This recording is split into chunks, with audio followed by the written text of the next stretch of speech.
I mean, yes, it's still gonna have books from the traveling cart, but that's about it. The only items I ever get from the traveling cart in Perfection is the books, but I can't really remove that because it's literally hours faster. My PB involves books already, so literally impossible to cut if I want a faster time. Also, Leela, thank you for the 14 months. Ugh. The routing differences is mostly going to be from friendship and maybe early game money if I could figure out a better way of doing it. In other words, 6 months for another decent run. Yep.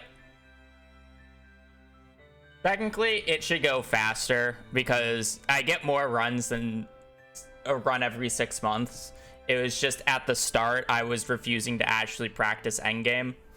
So I ended up throwing a lot more runs to just random stuff than I needed to. So it took longer than it should have. You get the books more often than you actually think you do. It's just whether or not the run itself is good and other RNG parts also go well. Because it's like, I can get the books, but it's like, I can get an Ancient Seed so late that it just kills the run. And there's nothing I can do about it. Well, Zanji, thank you for the raid. I hope your stream went well. We are going to hit you guys with ads, though, because you gotta run them at the start, and I play connections while I do that. Actually, I think raiders skip ads, but it's fine. Twilight season film period stage / time method salt comfort dash flavor character : buffer spice.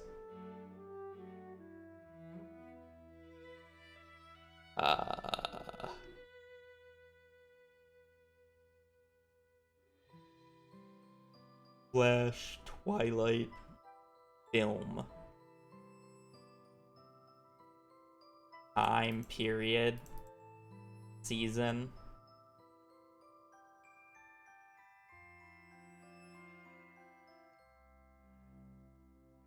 buffer character.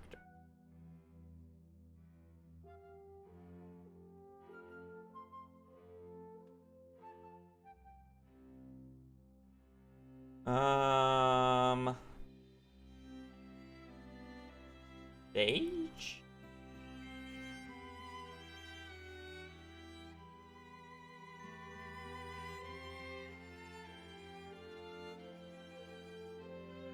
Semicolon / period dash maybe?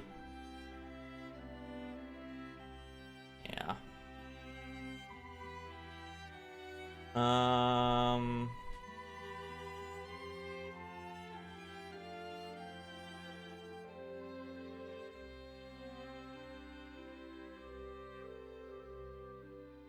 What else is there? Flavor, spice.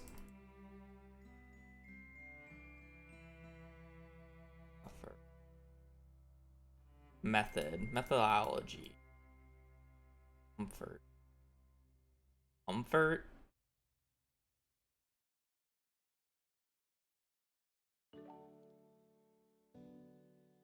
They're like phrases like pour salt on the wound. Not really see any.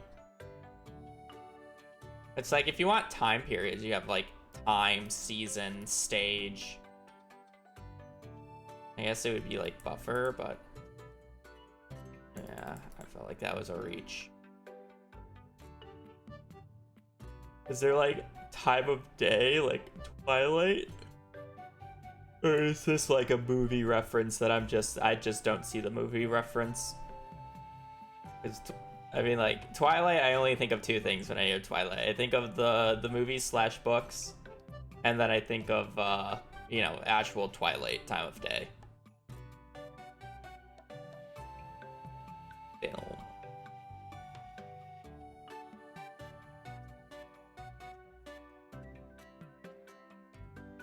You can, like, stage something. It's like stage in progress, or like you stage something.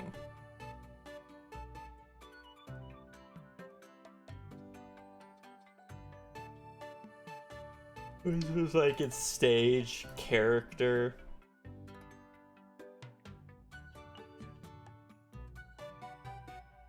No. You stage, it's like a character is kind of like a fake persona.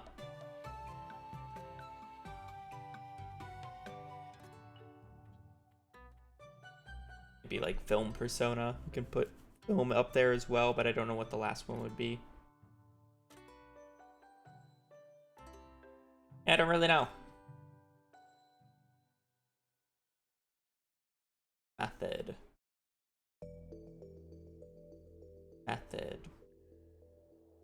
Methodology. Like stage and method can go together.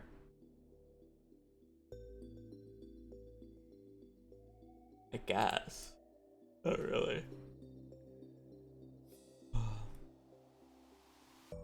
5 seconds of an ad, that's so weird.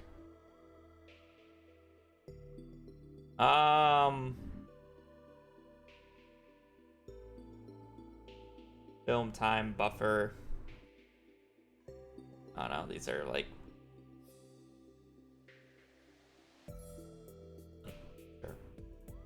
oh wait. Season, flavor, spice, salt. Yeah, okay, I see. Gonna have a great time by just staying here and sleeping the entire time. Well, she's not really gonna get many cuddles. She's gonna lay on my bed. Get a little chin rub right now.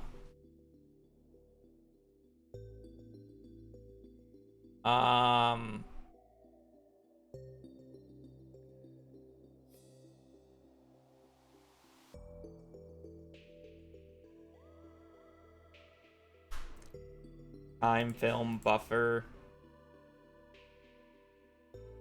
I just don't know here.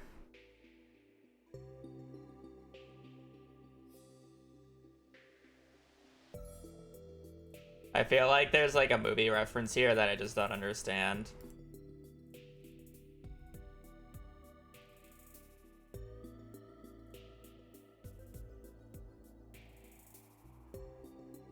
I don't know.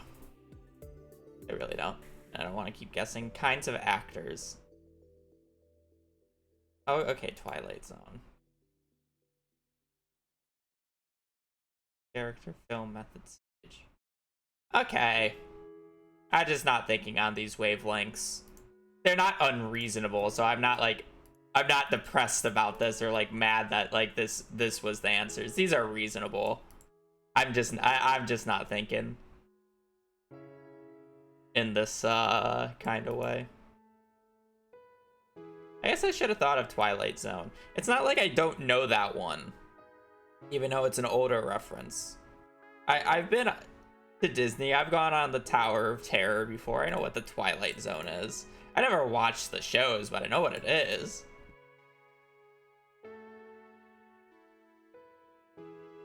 Oh well. Anyways, perfection time. So, overall, what are we doing for perfection now? Well, first off, the reason we're doing perfection is because I'm out of content ideas that I actually want to do right now, so perfection is always fun, and perfection generally gets a lot of views, so may as well do it. Also, since editing the perfection video, it made me actually want to play perfection again. So here I am.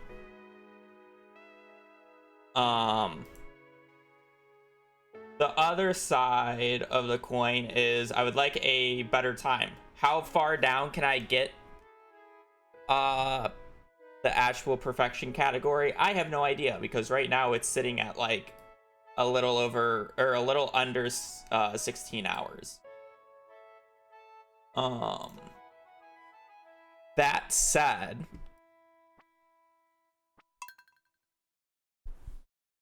I want to slightly adjust the route because there is potentially a faster way of doing NPCs.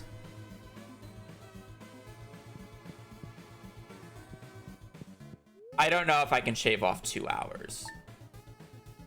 Like potentially an hour, I think, with the routing changes that I do without a total like reroute that changes fundamental stuff. But the main difference is I want to abuse. Wow, that's an early owl.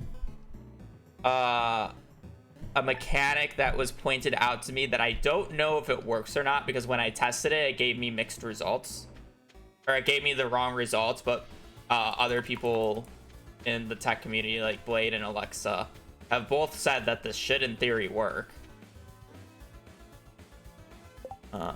I do have Smappy finally updated, so we don't actually have to, you know, normal things. What wasn't working? Being able to enter the rooms when you're not actual full or correct amount of hearts with them.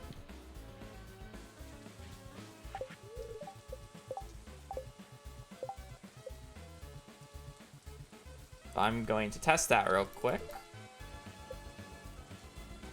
Oh, I didn't. Oh, shit.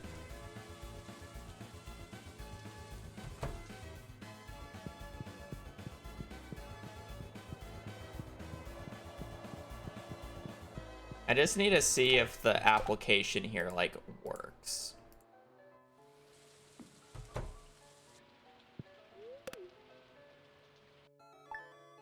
And in the way that I want it to work.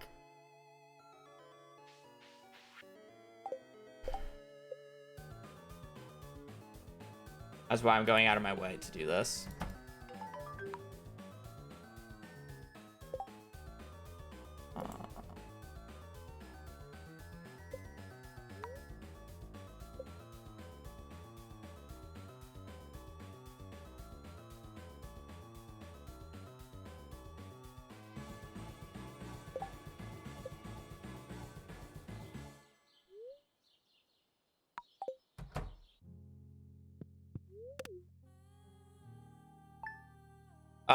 General outline of what days that you want to go out, and then you work from there.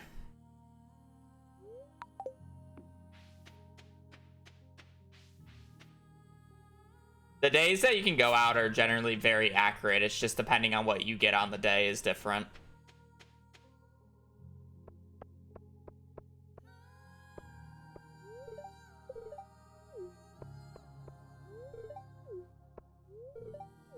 I'll have to route exactly what NPCs I need to talk to on this day are.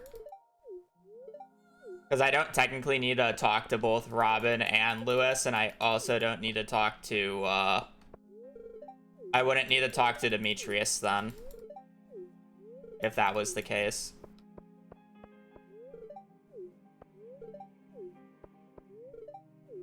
Right.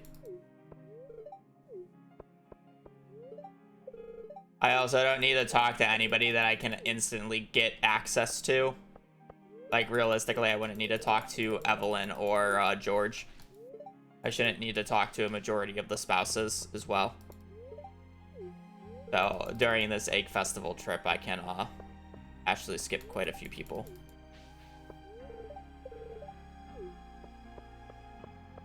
And also, if I talk to Caroline, I don't need to talk to, I mean, I won't need to talk to him anyways, so.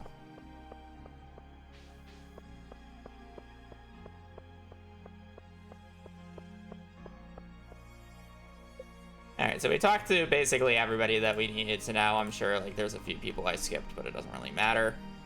Now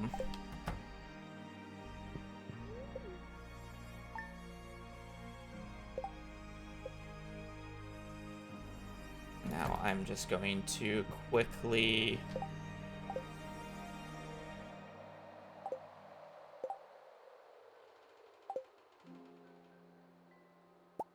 leak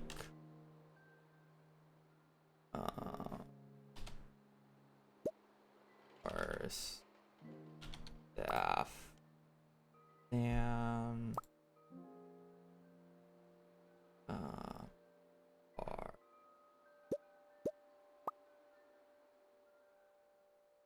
dice. Great. Sweet.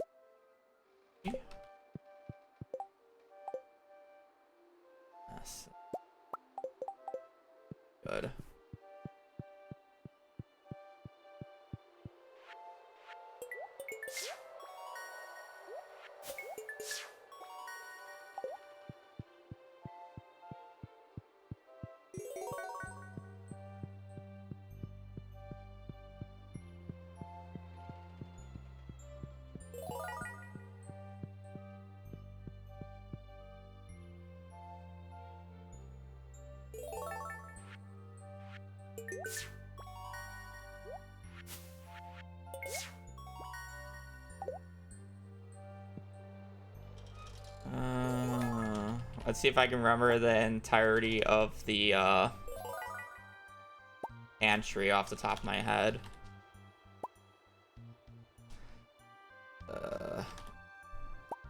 I'm not using cheats to like complete the thing because I want like it to be as natural as possible. Truffle, egg, maki roll, syrup.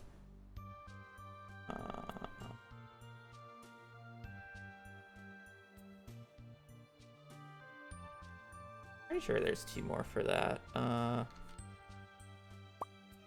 The urchin. Fuck. I want to see if I can remember this off the top of my head.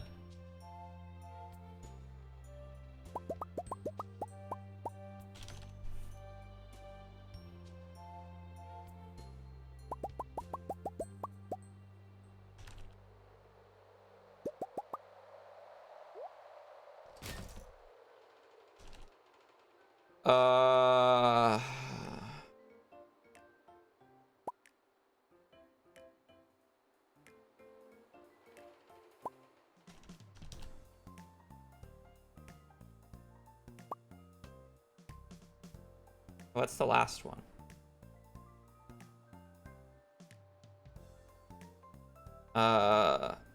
Frozen Geode.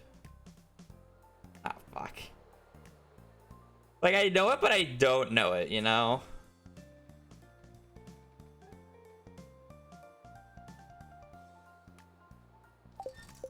Like, Enchanters, the Marnie bundle.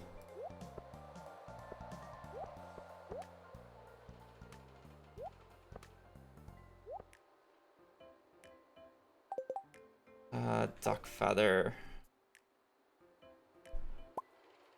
What else is in Die Bundle?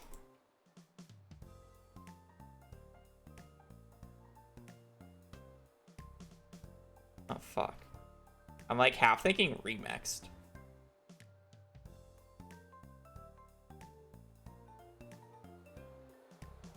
Also, isn't there 6 for this? I'm missing 2 more. Fiddlehead.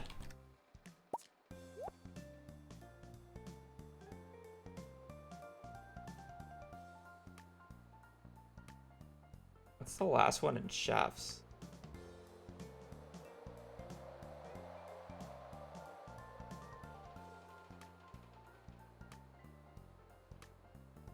Job. There's a fucking fish. I forget what the last one in this is, and I don't remember the 2 others in Die. I give up. I'm not gonna waste that much time on this.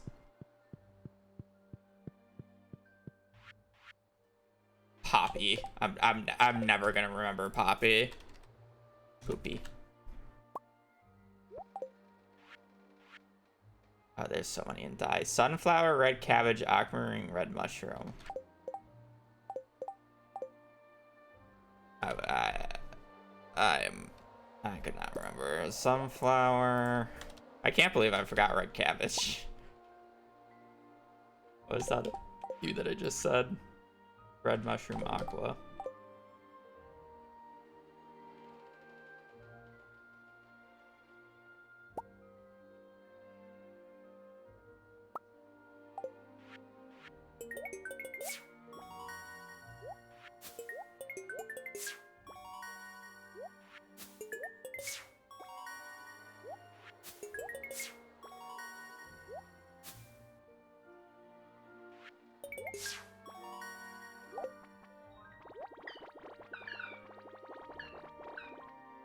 I mainly need to see if it works with this.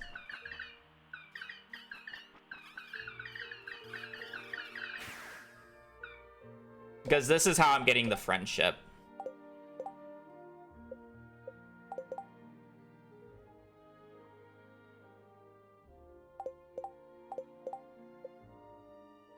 Yeah.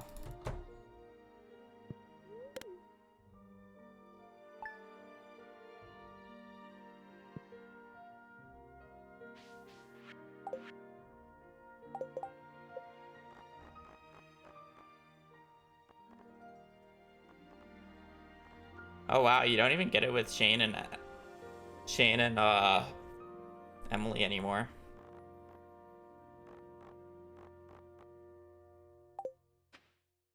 So now in theory,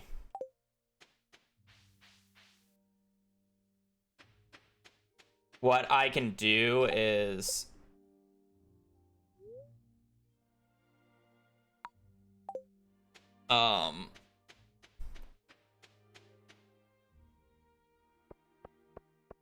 go to the rooms of everybody that I have 2 hearts with, right? And this would be the day I repair the Botan, so I'd have the morning to do it. So I would be able to access this room. And I have to, like, open the door, right? Like, if the door is open, I have to refresh the thing and open the door myself. It's weird. I don't know if I have to enter. I think I just have to open the door. Gus doesn't matter. Actually, no, I guess I would have keys to the town, so Gus would matter. He wouldn't matter. I need to find a route for this, an optimal thing. The door is what gives you the mail. It gives you mail for it? Is that how it works? Like, an NPC gives you mail of, oh, you can enter my room now.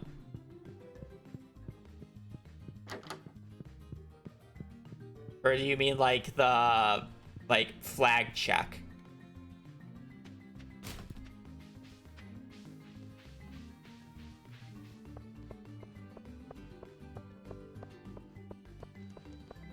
There's not even many doors. Almost everything in the game under the hood is handled via mail flags. That is crazy. You don't even need to do this for that many NPCs. Because you literally don't get any friendship with the spouses.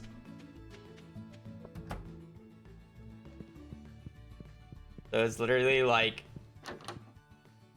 Other than Gus, I've literally done every door that I need to. Because you don't need to do it for Emily or George. You don't need to do it for Lewis. Or, I'm sorry, Evelyn and George. You don't need to do it for Lewis. And then all the other... You don't need to do it for Clint. You don't need to do it for Sandy.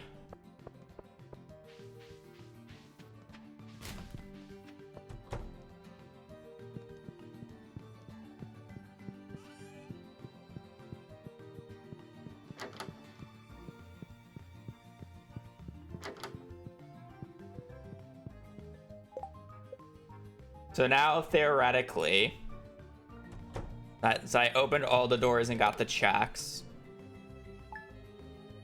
So I don't know how much friendship points it actually gives. How many friendship points does it give? I thought it gave exactly 2 hearts. How many days do I have to sleep here to lose the friendship points? Emily or Haley, they're spouses. You don't get hearts with them. It's all non-spouses.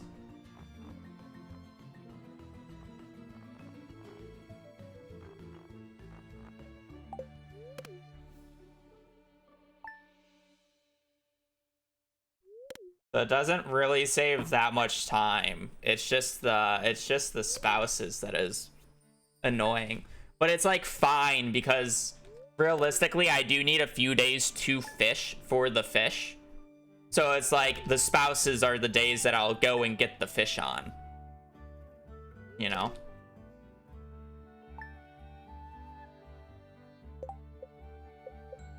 All right.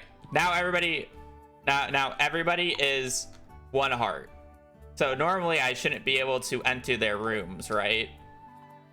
But because I went and, you know, got the flag check for their rooms,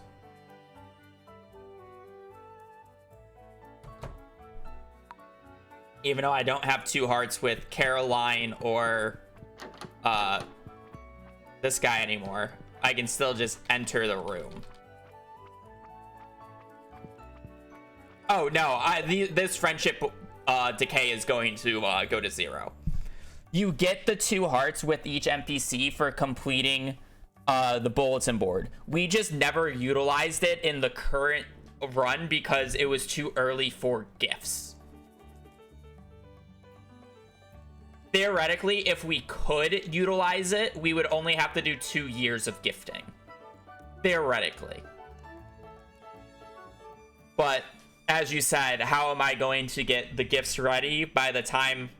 I would need to get the gifts ready by the start of year 3. Literally just never read your mail and not go to the island. Yeah, you're forced to read the mail to go to the island, which is the issue. Otherwise, I would save this mail for later.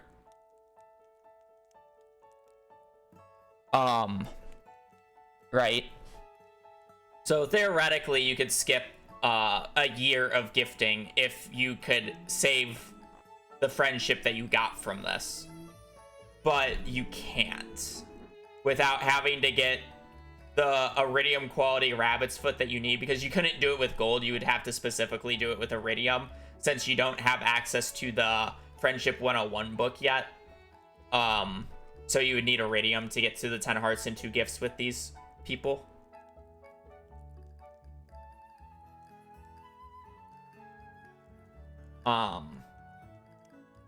So that means you need 1, 2, 3, 4, 5, 6, 7, 8, 9, 10, 11, 12, 13, 14, 15,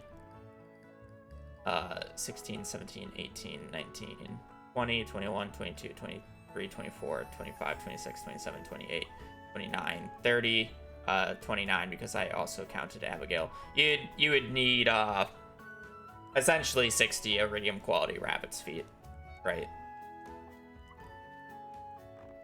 Because you're not gonna skip these. You're not gonna skip these gifts or these birthday gifts realistically.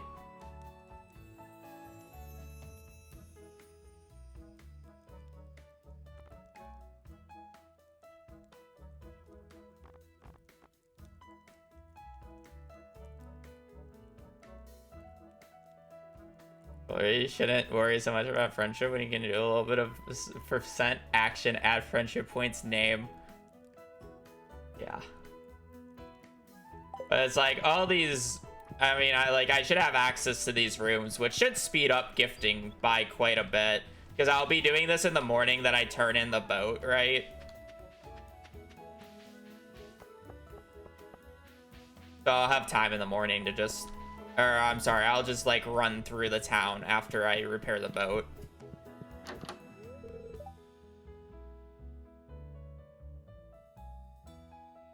I didn't get the flag. I opened that door though, no?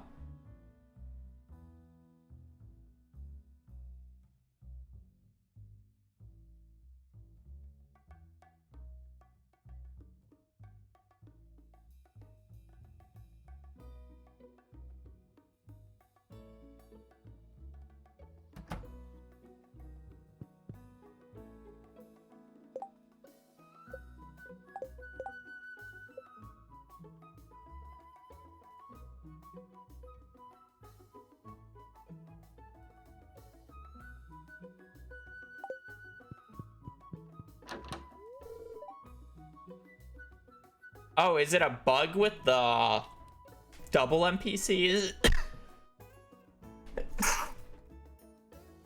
I think it's a bug with the double NPCs.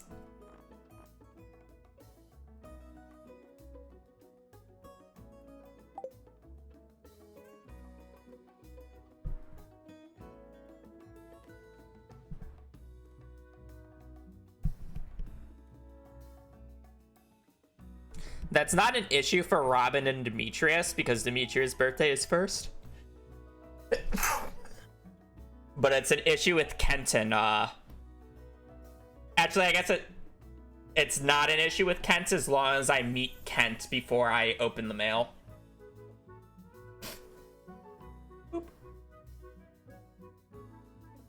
See, this, I guess this is why it was why I said I got mixed results, because this is the room that I tested it with and it didn't work.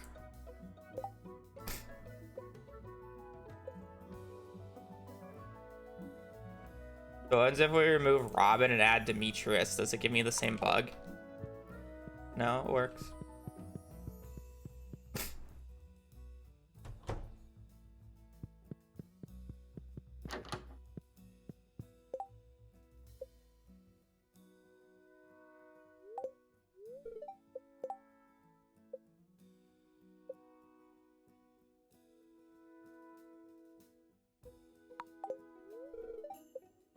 Apparently, Demetrius is the only person who matters in entering this room. The game doesn't care about Robin. The only thing it checks for is Demetrius. Huh? But when you go in, it gives you the flag for Robin the first time, but not Demetrius.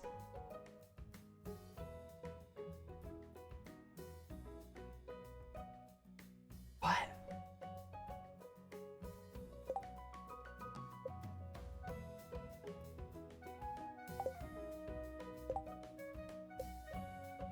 Interesting. Okay. Same perfection as normal. So that means the only rooms I have to open are Caroline and Gus.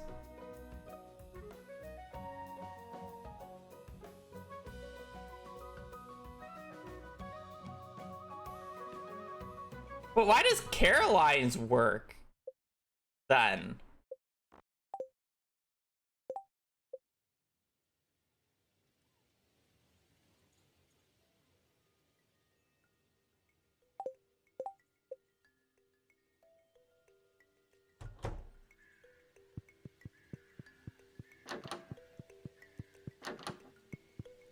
Why does Caroline work if I need Demetrius and fucking... I mean, I guess Caroline's room just doesn't matter, though, because Pierre is early. So you gift Pierre early, and then you have access to the room anyways. So the only room that this is effective for is Gus.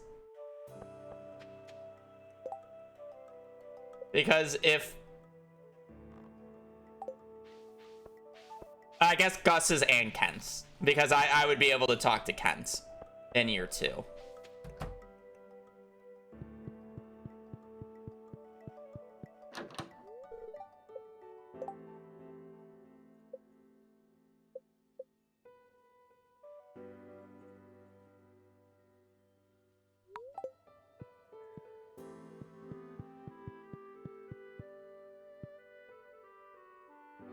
Okay, well, first off, at looking at the code, I see a bug if the room has 3 owners.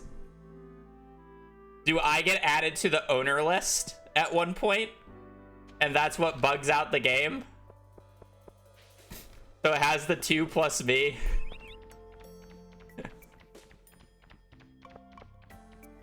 Is that what's causing it?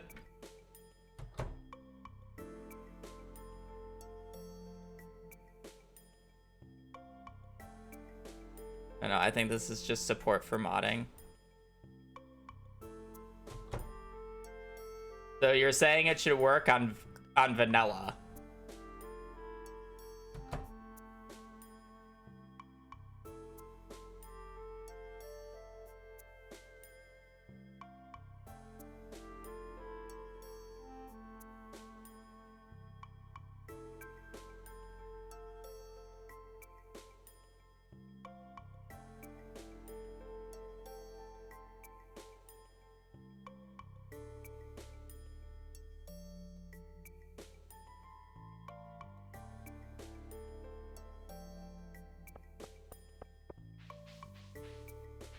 Would it work if I, like, open the door twice?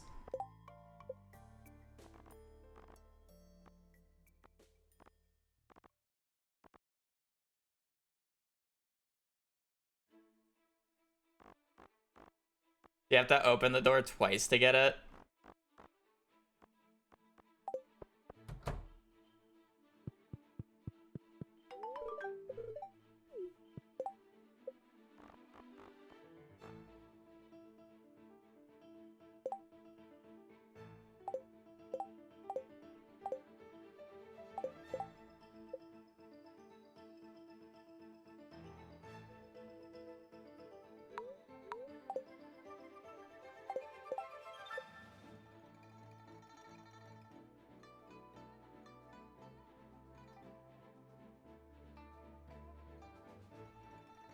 So I already have Caroline's. So does it give me Pierre's? If I do that now?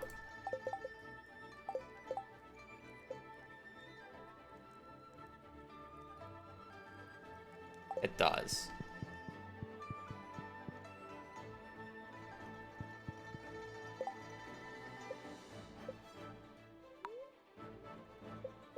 So what happens if I remove both Caroline and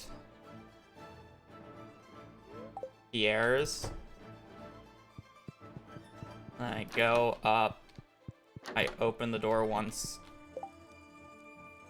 If I go to advance, I should have Caroline's, right? No, I have Pierre's. But not Caroline's. And if I go again...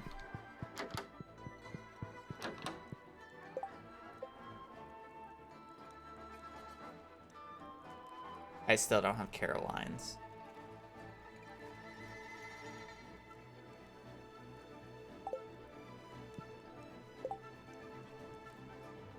Okay, let's say I lose the friendship with both Caroline and Pierre now. Can I still enter this room?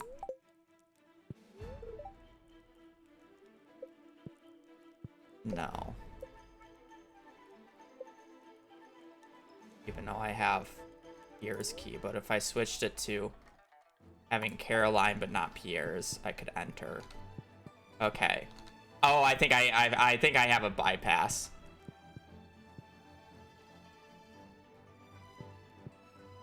Okay, so this is programmed to be I think is Caroline in the first one no, Pierre's in the first slot because it gave me Pierre's key and not Caroline when I had them both at 2 hearts, right?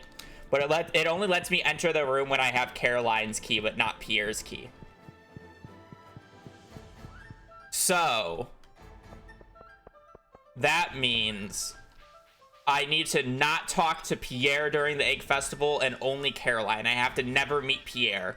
So when I get the key, since I would only know Caroline on that day, I would only get the friendship points with Caroline, which will allow me to open the door.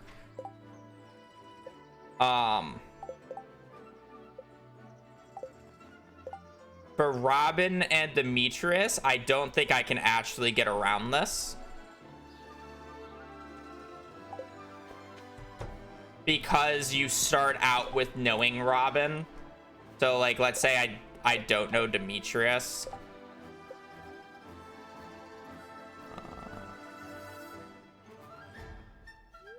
So I don't have either of those two known. So it's like I have both of them at 2 hearts. So if I enter the room, I get whose key.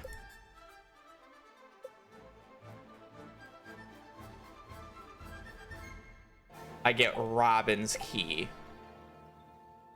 But if I don't have friendship points with either of them, can I enter? I cannot because it prioritizes Demetrius. But if I were to swap it and I had Demetrius's key over Robin's key, I could enter.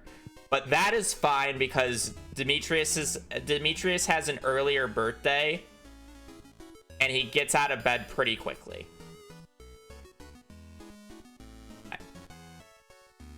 Yeah. But I have no way of unmeeting Robin.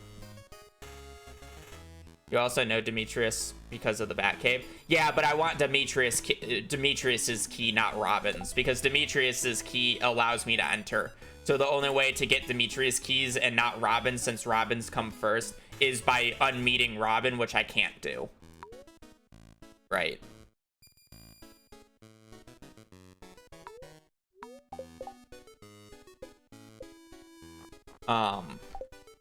So literally, like, I can't access this room unless if I have 2 hearts with somebody first. For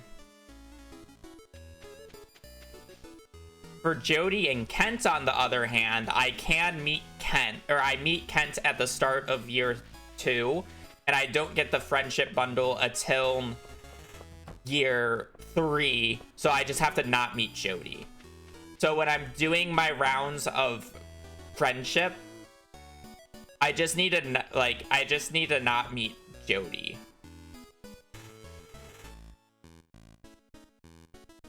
Right? Yeah. So do I even need to meet anybody realistically? I automatically meet Kent, which I need. And then I need to meet Caroline, right?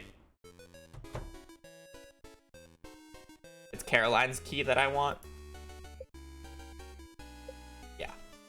So I need to meet Caroline at one point, and I need to meet... that's it. I just need to meet Caroline at one point. The rest of the friendship points just doesn't matter. Oh, and Gus. But I can meet Gus when I go and buy stuff from the saloon. It's not hard. So basically the 2 NPCs I have to go out of my way for is Caroline and Gus. Because if you take a look at the list of the friendship points that you get, can talk to first thing in the morning, can talk to first thing in the morning, talk to first thing in the morning, talk to first thing in the morning, talk to first thing in the morning. Have to wait until noon before he leaves, so you gotta open up the door. So you gotta talk to Gus. Oh, I guess Jazz and Vincent. Oh, I forgot about Marnie's ranch. I gotta talk to Jazz and Vincent as well. Oh shit, I forgot. Okay, so 4. So we need to talk to Kent, Gus, Caroline, Jazz, Vincent. Marnie's first thing in the morning, George's first thing in the morning, Evelyn's first thing in the morning, Willie's first thing in the morning, Lewis's first thing in the morning. Robin is locked because of Demetrius, so there's really... Or unlocked from Demetrius, so Robin is first thing in the morning as long as I am friends with Demetrius, which I'm going to have to wait for Demetrius because I can't get the Demetrius key because of Robin. And then the rest of these are spouses. And then Pierre's first thing in the morning, and Wizard is first thing in the morning. Yeah, no, but I still have to wait for them to leave their house, so it doesn't matter. I just open up the door anyways.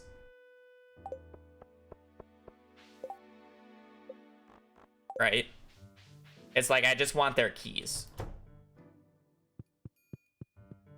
Like if I open up this door, I get the Vincent key. Yeah.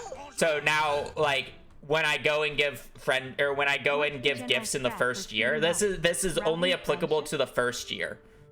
So I gain 2 hearts with friendship points because of the bulletin board bundle. You gain 2 hearts with every non-marriageable NPC. I'm going to gain that when I open up the boat, because I have to read the mail, which initiates the friendship to get to the boat, and that's prior to when I actually want to start gifting, so I'm not going to be gifting earlier. So by the time that I start gifting in year, what, like 6 or 7, I forget what it is, my friendship from the 2 hearts that I get is going to be 0. So now Vincent has 0. I have 0 hearts with Vincent.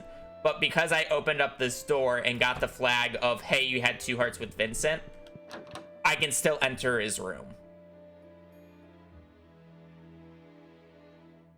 Even though I don't have 2 hearts with Vincent anymore, because I hit this flag of opening up his door. So now I don't need to wait until 9 a.m. for him to leave, or whatever time he leaves on his birthday. And it would be the same thing with Jazz. I would go over and enter Jazz's room super quickly. The only issue is that there's apparently a bug with NPCs that have 2 people in their room. So I can get away with it with Caroline and Pierre because I cannot talk to Pierre and then talk to Caroline and get Caroline's key, which actually lets me into the room, unlike Pierre's key. And then I need to not talk to Jody, but I talked to Kent already when he visits on the morning, or like first thing in the morning. So I ignore Jody, get the friendship points with Kent, enter the room, and then I have the correct key.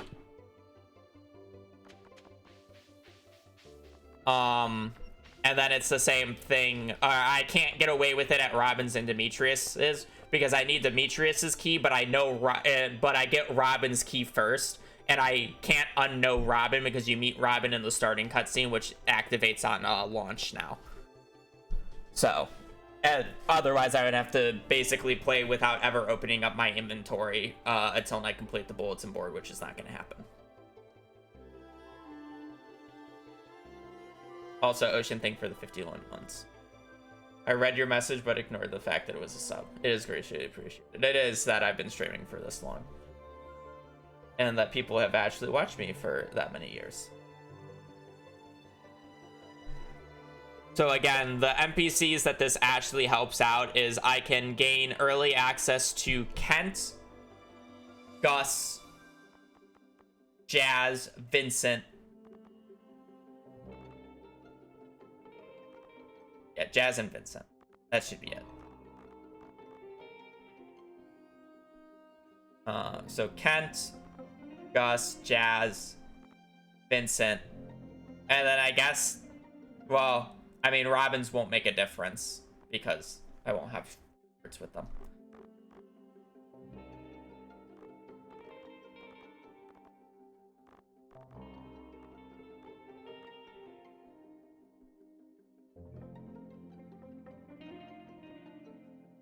The reason Caroline doesn't actually matter is because Pierre's birthday is before Caroline's birthday, and if you have 2 hearts with one of the NPCs, it just lets you in the room anyways.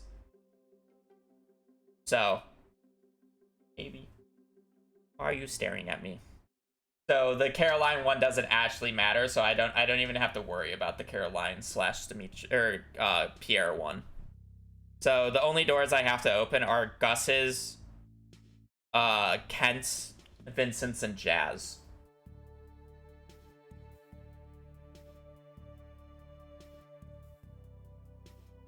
Are the only doors I have to open. So Gus, Vincent, Jazz. Now,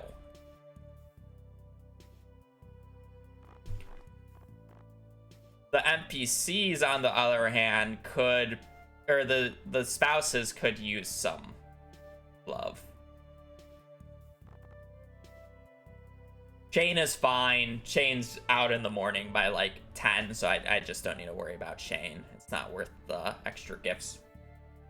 Maru, I think, has a fine schedule. Let's just look at NPC birthdays. Hazel, I'm not talking about you.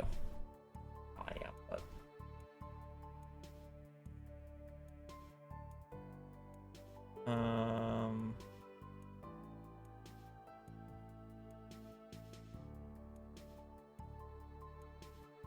Ada's Monday, so her birthday's on a Wednesday.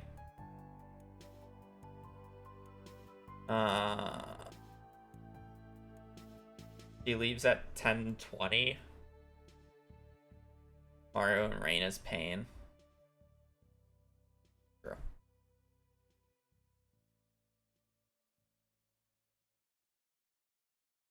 The difference, though, is you only have to gift the marriageable NPCs twice with Iridium quality, and since I have to do 3 years of gifting, if it rains on one of the mornings of Maru's birthday, I can just skip it. It's the same thing with Elliot. It's fine if it rains on the first birthday as long as it doesn't rain on the second year of gifting's birthday, because you only need to give 2 gifts, and you have to do 3 years of gifting. You just do the third one, year 3. Yeah.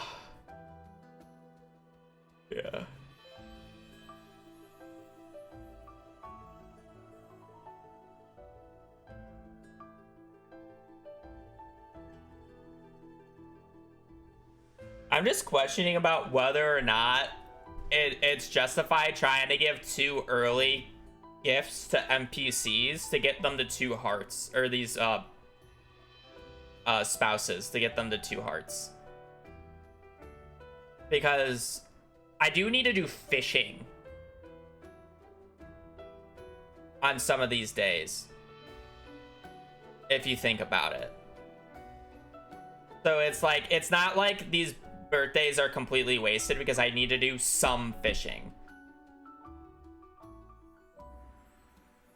So it's like normally, like I'll catch the legend fish on Kent's birthday, even though I'll have access to Kent's room first thing in the morning, because it's like, the 4th is the only guaranteed rain day in spring, so I just utilize it anyways.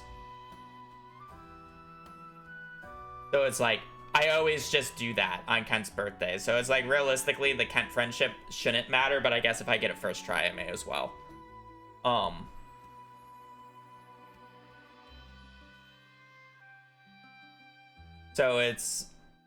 So the legend is the only unique spring fish in the game. So I don't need to worry about any of the other spring birthdays.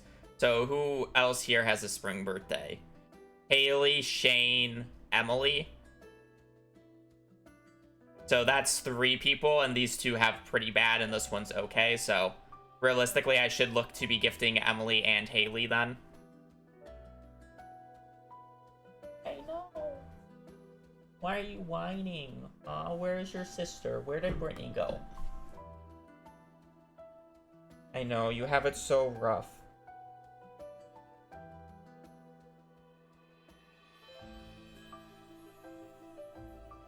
Well, she's working out. Are you mad that she's working out without you? You just want to walk, don't you?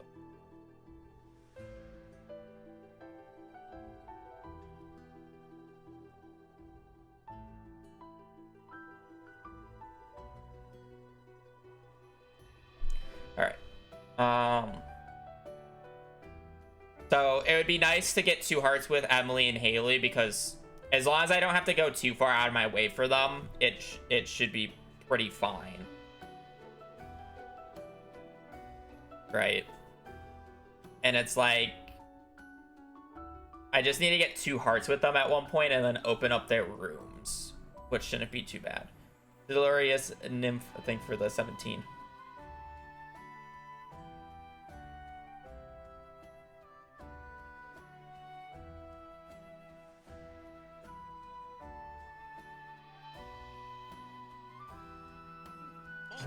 Amethyst and Apricot for Emily.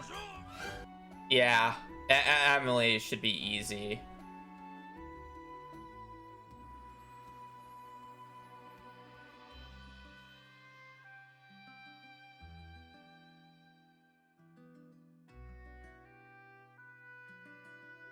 I could probably even do that on the day that I'm running around and opening up houses in the first place. It would just be Haley would be the issue. We'd probably skip Shane just because Shane's, you know.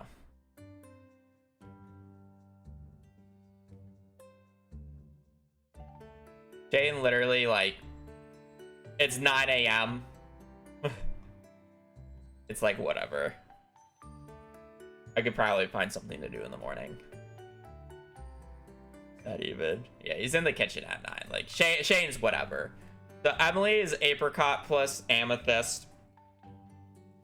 I don't think there's any quests that you can do for Haley off the top of my head.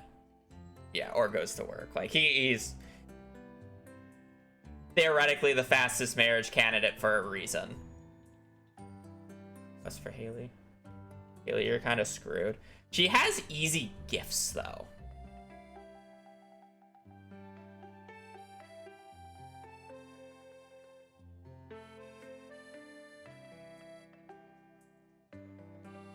Spring 14th.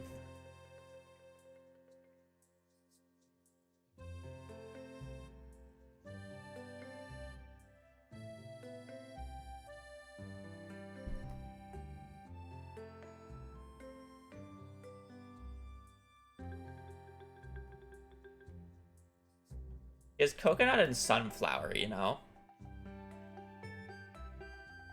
But when would be the best days that I can, like, gift her on? Because ideally it would be closer to the year 3 portion. So I can do it on the same day I,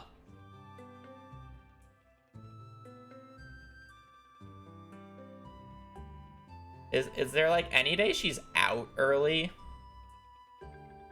10 a.m. 10 a.m. Play 10 a.m. 12, 10 a.m. 12, 10 a.m. 12. Yeah, it's more that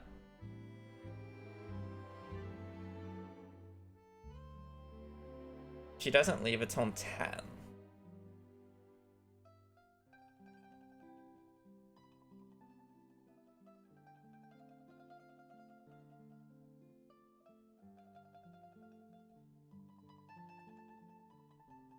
June 14th is just an awkward day to go out on, to like go out and give her an early birthday present, you know? Desert festival schedule.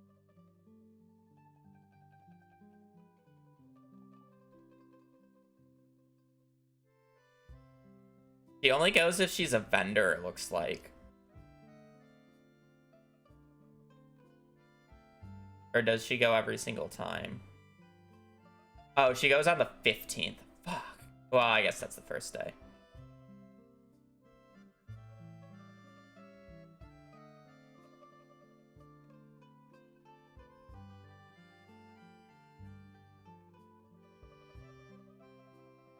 It's not a birthday, though.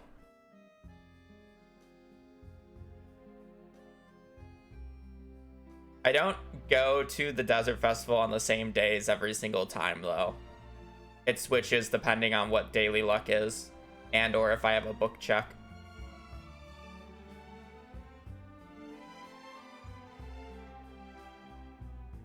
I don't know how consistent that would be. I feel like I just need to find an excuse to stay out until 10 on spring 14th of year 2 or 3, and then just give her a gold quality coconut or whatever, and then just unlock the room that way.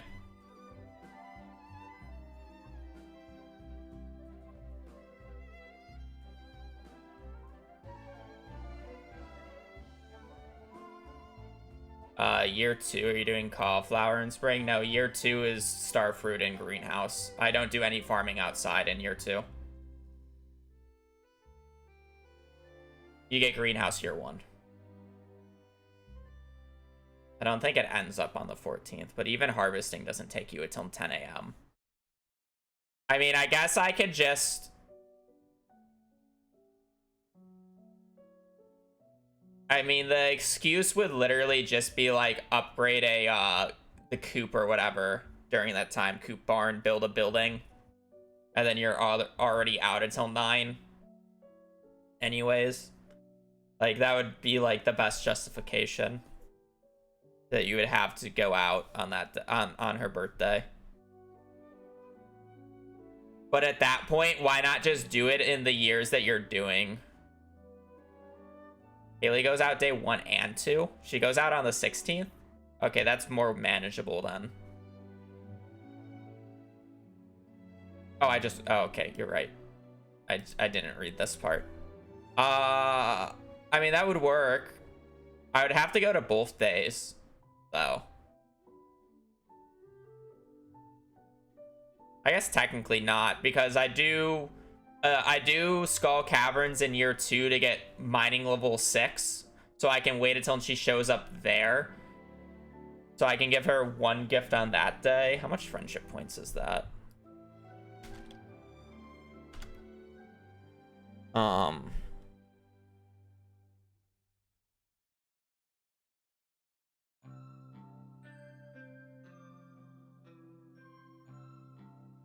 It's 100, right? Yeah. I mean, you did 2 gifts, but...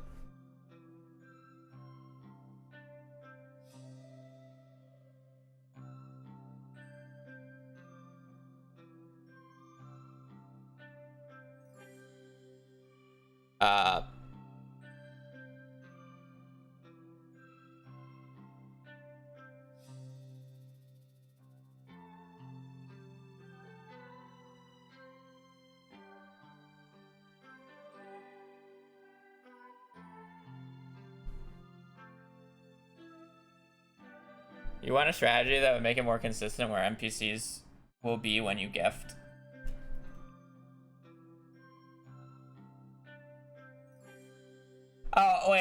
I have the solution for this.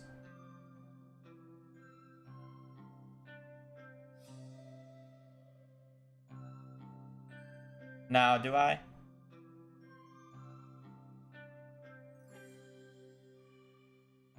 I basically need a part in the run where I have to basically wait until I'm 10 or a 12. Multiple, like, not multiple days in a row, but like within like a reasonable amount of time, because you have to give 3 gifts or whatever. Here, their doors.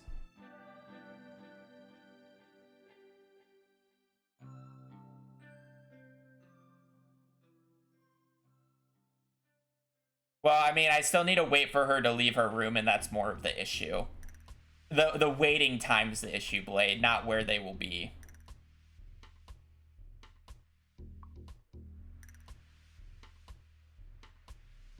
It's the fact that Haley gets out at basically 10 at the earliest.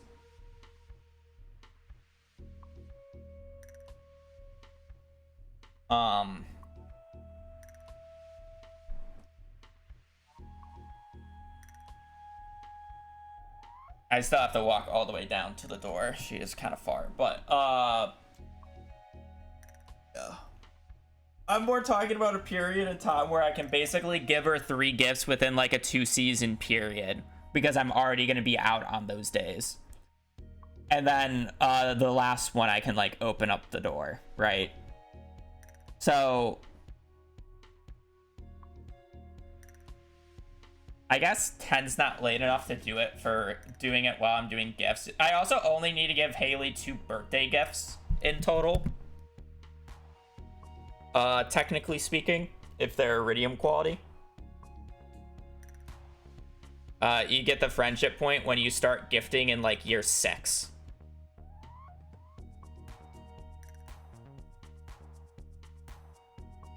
Don't know.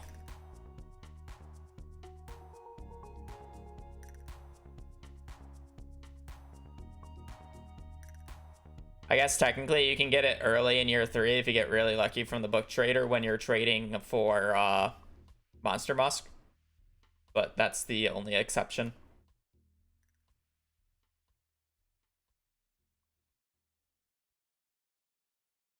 I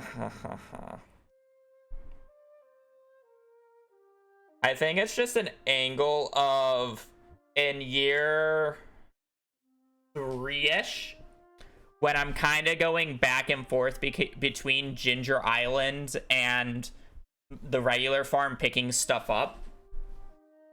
I can just stop by Haley's. I'll probably just put a chair in her door, like you said, Blade. So she's always there. And just give her a coconut when I pass by.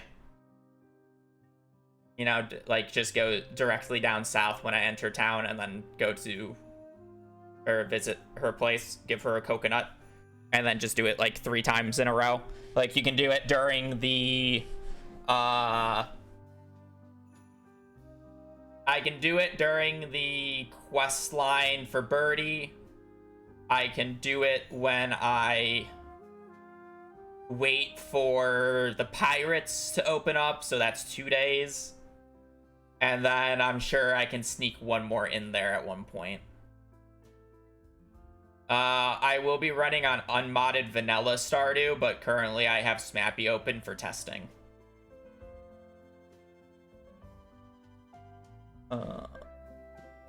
So, both, but I will do the run on vanilla. I always do the run on vanilla. I don't care to play this game modded. 3 gifts enough. I mean, it's 100 per gift, right? 120 if you include talking to them. You need what? 200? It's 250 for a friendship or for a heart, right? Oh, you need 500? I thought it was 2. Oh, I thought it. I'm thinking. I'm probably thinking animals.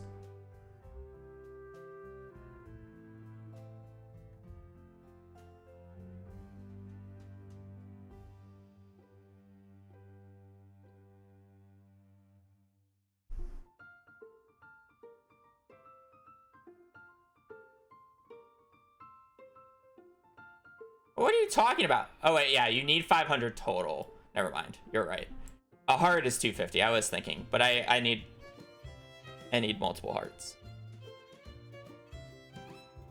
Oh, Haley's a actual bitch.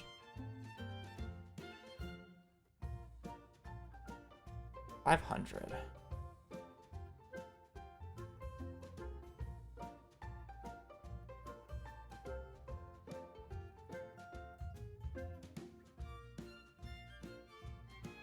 We literally need 5 days.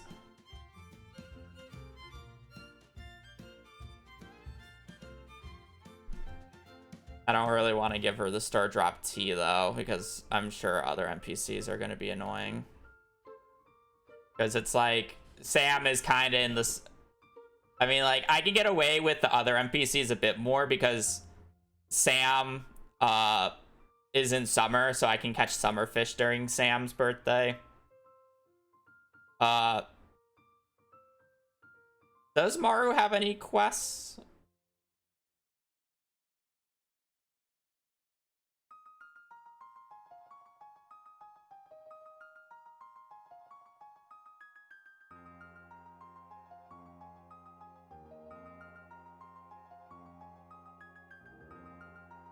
Only quests are Emily.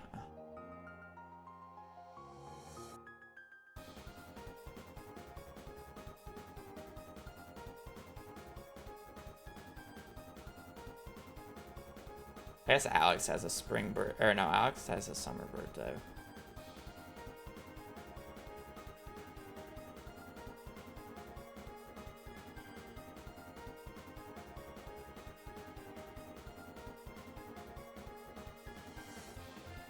I have to go around gifting basically all the spouses on the same day for 5 days straight. If I want access to all their rooms.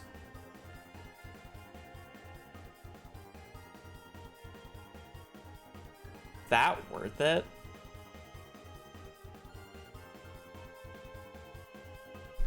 Like, that's like 5 minutes a day for round trip.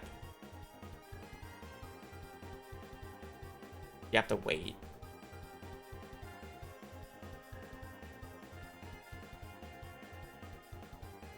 Like, literally 25 minutes.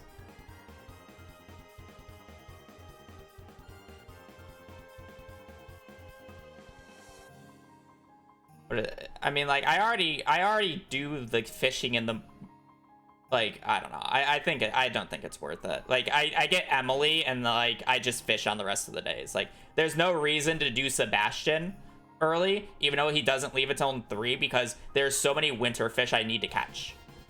And in winter there's like nobody other than Sebastian who you have to wait for. Crocus you don't have to wait for. Linus you won't have to wait for. Caroline, you don't have to wait for it. You have to wait for Sebastian. You technically have to wait for Harvey. Don't have to wait for, don't have to wait for, don't have to wait for, don't have to wait for. Right? It's like...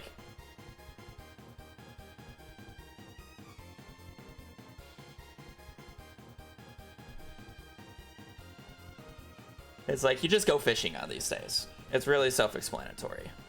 Fish, fish. You get the winter fish from those two, so you don't need to worry about this. So like putting that like straightforward.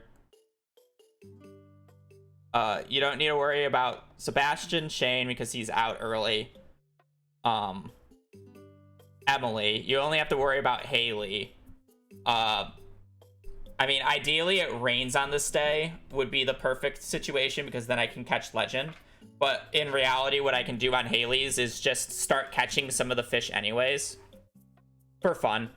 Or literally just for fun. Also, it's content ideas. I'm out. I'm done with the fucking 24-hour long challenges. I'm bored.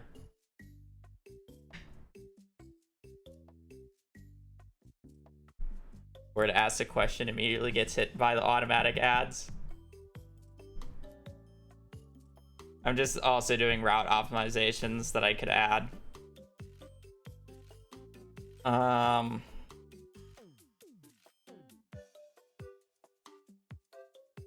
Have access to rain totems? Yes, I would have the crafting recipe. It's just whether or not I have the actual ingredients to craft them.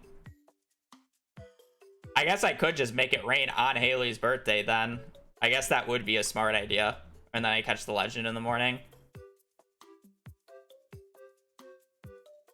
Force rain on Haley's birthday. Get the crafting recipe out of the way.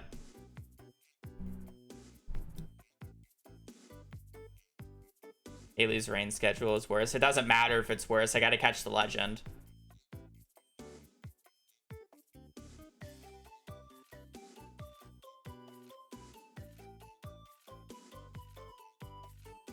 Noon. It's literally an hour and 30 minutes longer wait. Like, who cares? I just catch more fish during that time. But I also can get the legend, which means I can actually instantly go to Kent then, because I would have to catch the legend on Kent's birthday, which I have access to his room first off.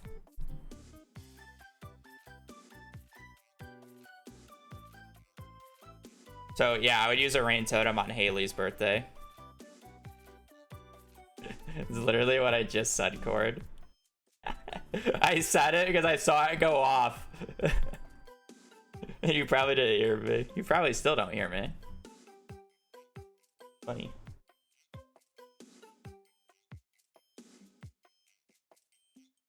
Funny. So yeah. And then it's like, oh, you're back, yeah. Yeah, I'm just playing it for fun. I'm done with the 24-hour challenge run ideas, and I haven't run Perfection in a while, and since I was editing the Perfection video, it made me want to actually run Perfection again, so I'm back at it. It's also the most casual category I run. Nah, true Perfection. I wouldn't want to run the Joja variant of it because I don't know. I'd rather just do the extra mile and do the full community center just because I find it more fun. So the only like other one that I would do is like the pure Joja with Joja waivers, but I don't really want to just egg or down patch and do the egg strategy very much.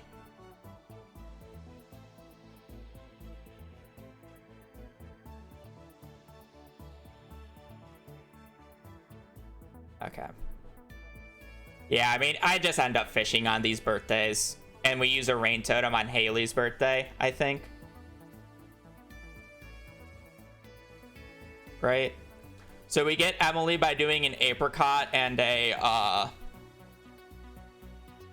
emerald or amethyst on the other day.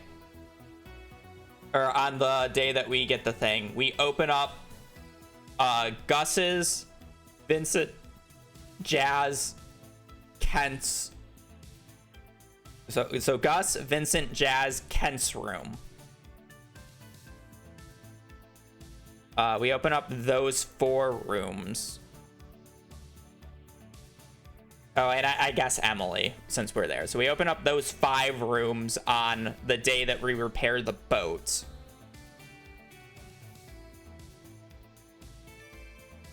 Yeah, on the day that we repair the... Actually, I guess it's technically before the day that we repair the boat, but... Because it has to be the day of I read the mail. Yeah, which would be the day that I repair the boat. I was thinking I had to read the mail earlier, but I don't.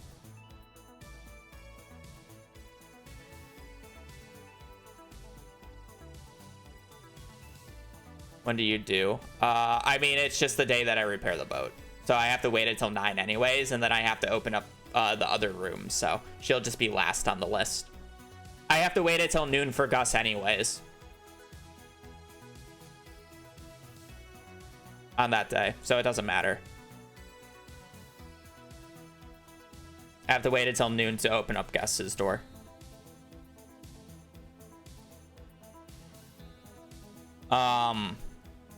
And then the remaining NPCs are either I have access to them right away or their spouses.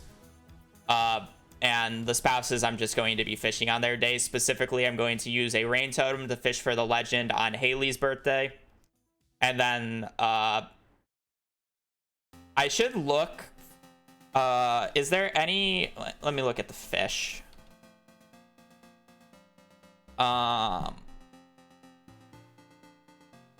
Do I need... Is there like a summer rain fish in particular that I need to catch? There's summer sunny fish, but I don't think there's a summer rain fish. No.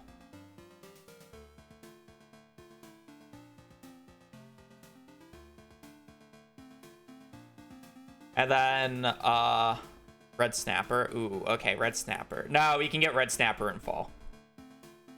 You can get red snapper in fall. And in CC, yes.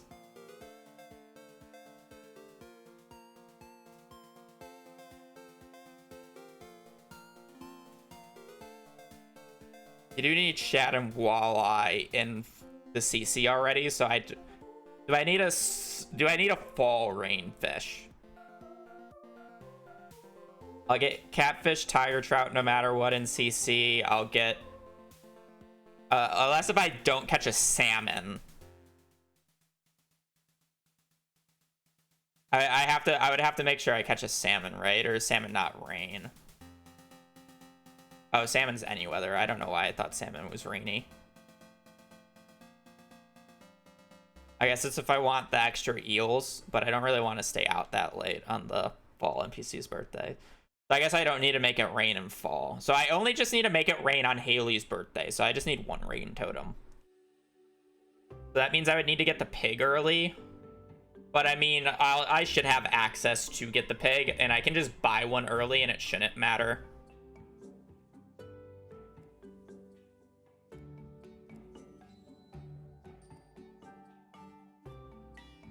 It's not like I needed it till near 6 anyways for gifts, right? It's not a thing that I get early.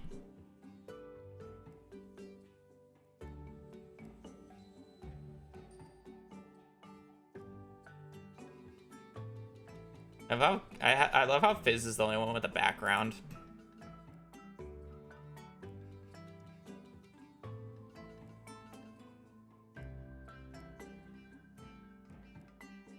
Okay, that should be easy for friendship points then to adjust to.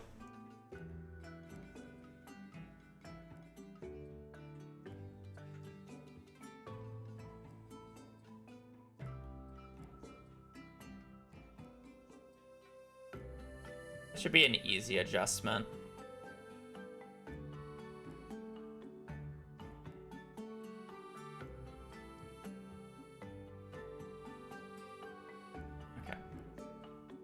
Now, for kind of the overhaul, I'm curious if I can do money in any different way. Would be the bigger question.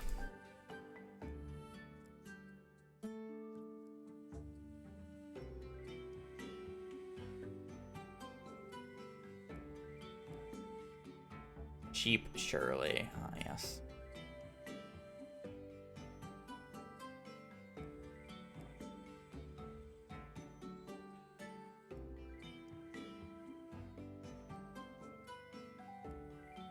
Because with how I have it set up,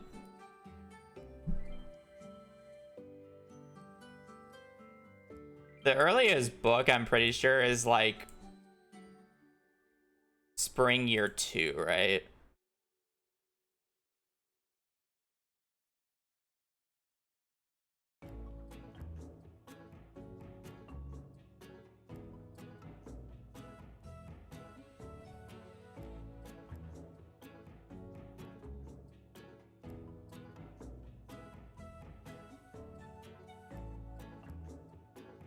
Apparently I just didn't bother doing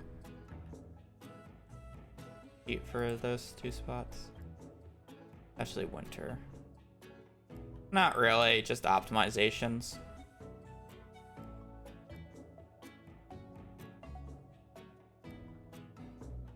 Is there a way that I can shift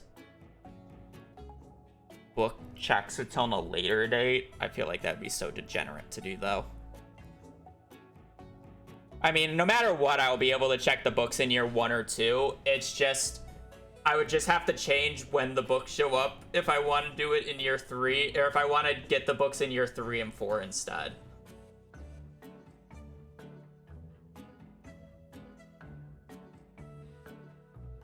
And then we shift. If we shift when we buy the books back a year into 3 and 4, we lose 12 minutes of sleeping for the extra year, which sucks. But we could potentially save the time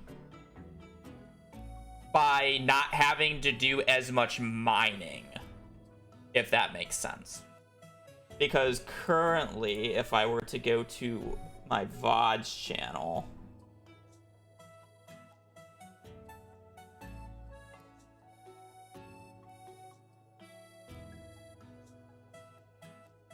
I go back.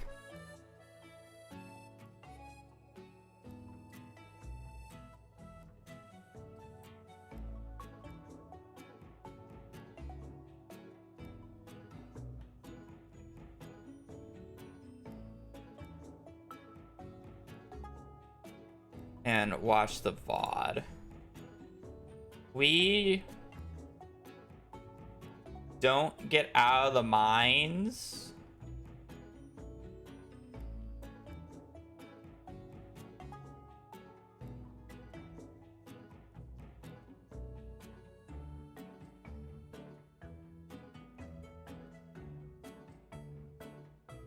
It's on 40 minutes.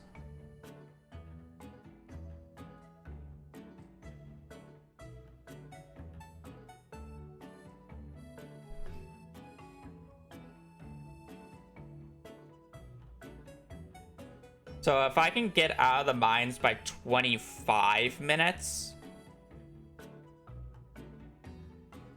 Nah, I guess it still loses me time then. Like, realistically, I would have to shave closer to 20 minutes off of the mines for it to be faster. Because I would have to go out of my way to sell more and buy more stuff. Which would, in theory, be faster, but waiting for shops to open is slow.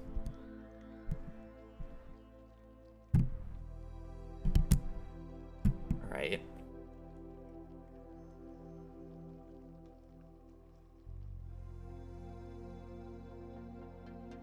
And I'm pretty sure, like, if I look at, like, money breakpoints, like, I go down to 0 quite a few times, or, like, damn close to 0.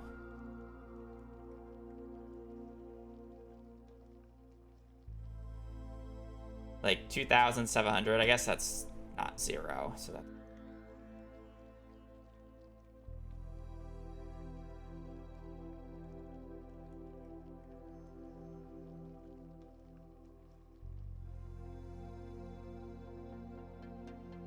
Yeah, I go down to 0 here.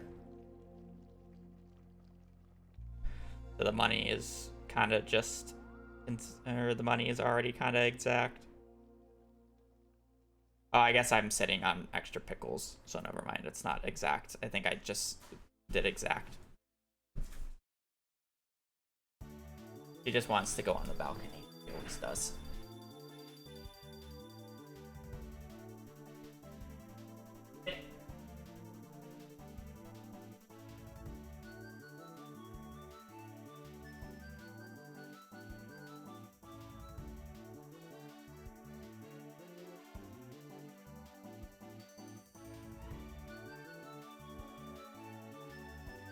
Oh yeah, no, I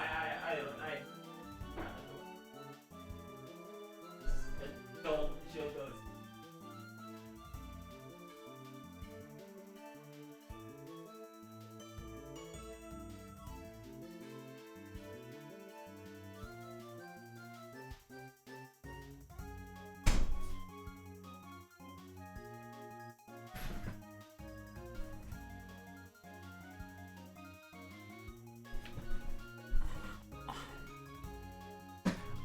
I feel like I just can't justify doing the run if the only optimization I make is the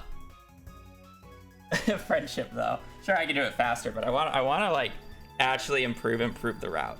I feel like money is like actually just ideal. Piano would argue with me that it's not, but it's very hard to do it faster. Because realistically, like, yeah, like, let's save some mines time. But if you think about it, all right, let's cut out the absolute bare minimum. Let's say we can cut out the absolute bare minimum, and let's say it, like, saves 10 minutes in the mines. I will still need to buy the supplies to get up to the 25 basic sprinklers to fill up the greenhouse, correct? So I would still need to get that money. I would still need the money to be able to pay for the greenhouse and then get to Starfruit. Because realistically, like, you're not going to be able to pay for the sprinklers, like, off of anything else.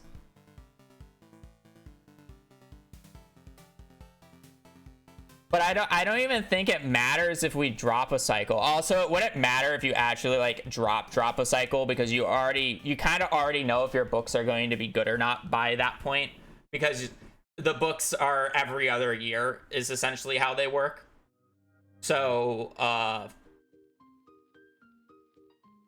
because of that, you would still be able to check in year 1, year 2, and you could figure out your year 4, year 5 books.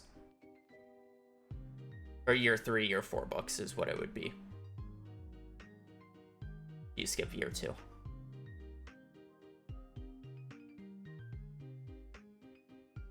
But even if you push that back, you got to remember, you have to wait until 9 for Clint's to open, right?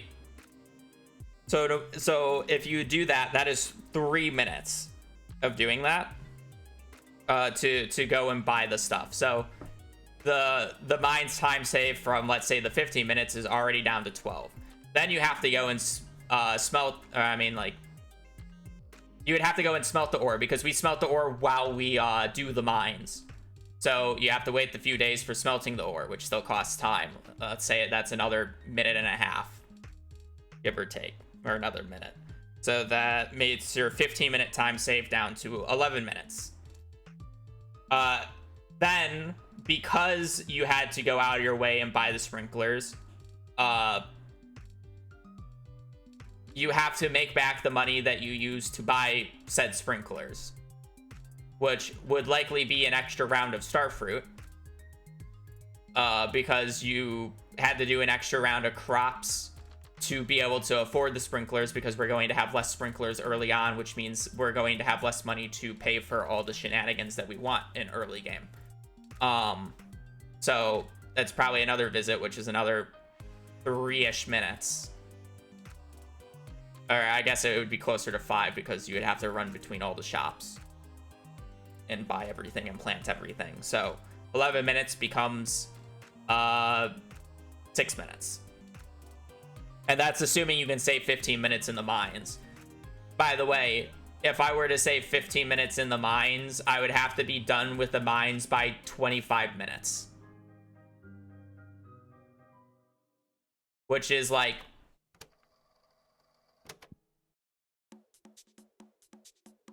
It's less reasonable when you think about it like this. Normally you think, oh, that's fine. In a CC run, you're done by the mines by 20 minutes. Yeah, that's in a CC run. In this run, I waste the first... I think I don't actually get the run until you're into the quad.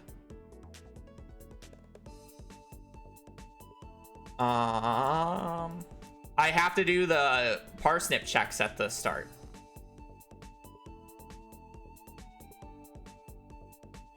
I'm pretty sure I don't go to the mines until the 9th, right? So I start the mines at the 11-minute mark, and I'm done. I'm done at the 41-minute mark. So it takes me 30 minutes to do the mines. So it takes me 30 minutes to do the mines. That means if I were to want to save the 15 minutes, which would then only in turn save me about 6 minutes, I would have to be done in the mines by, as I said, 25 minutes. So I would have to do the mines in 13 minutes. And essentially get everything I need for the CC plus more.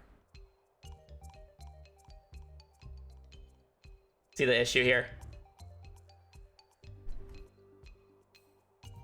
Because realistically, what you would end up doing is getting about the same materials as the community center. Would be what I would think you would basically go for. About the same materials as the community center. Because that's like a bare minimum to actually accelerate the game. So that takes 20 minutes, so I wouldn't realistically be done until the 31-minute mark. And at that point, I'm only saving about 10 minutes. Which, realistically, is probably either a net neutral or a net negative at that point.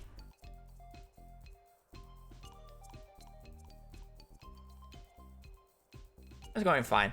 So that's why I actually think the early game is more optimized than you think. Or than, like... I guess when I say you think, I'm mainly saying to Piano, because Piano is one of the early game advocates about he doesn't like how I do early game, or thinks there's a better way. But at the same time, like, it's really hard to justify buying sprinklers when you need so much money to, like, start off with, and it really doesn't take that much time to get the remaining ore you need. Right? Like, for me to get 25 sprinklers worth of supply, actually even more, enough to craft, what? Did I craft 3 furnaces or 2 furnaces? So I get enough copper to craft 3 furnaces, a copper axe, and 25 copper bars for sprinklers, and also 25 iron ore for sprinklers in the span of 30 minutes. So again, if you were to do CC, because a majority of the time is getting down in the mines, you could get around half the amount of supplies in around 20 minutes. So it's only an extra 10 minutes to not only smelt all the ore, but to also get literally like twice as much ore, essentially.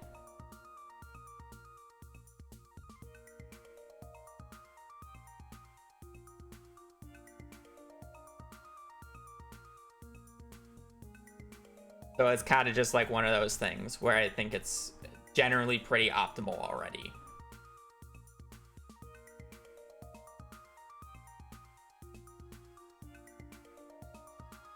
Now, there are probably days that I can condense into like one day, potentially.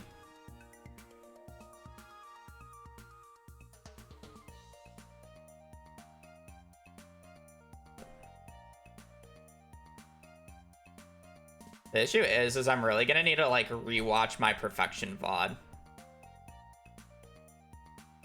Buy yourself a treat at the store. $1? $1 can buy something in this day and age? Thank you.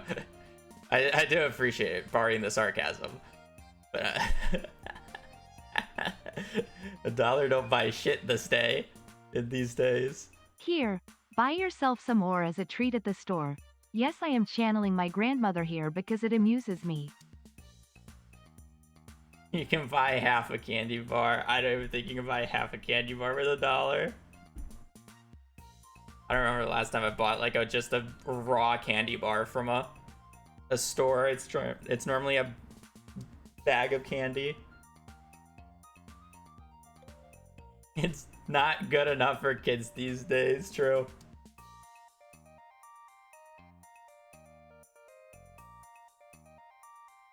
Yeah, I'm really gonna need to rewatch the Perfection VOD just to know like what days I'm going out and doing things on.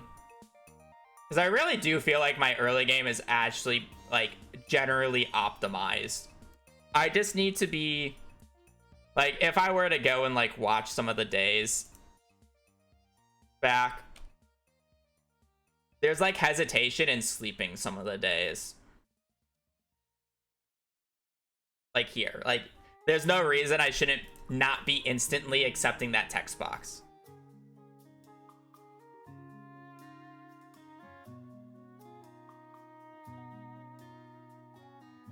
Right.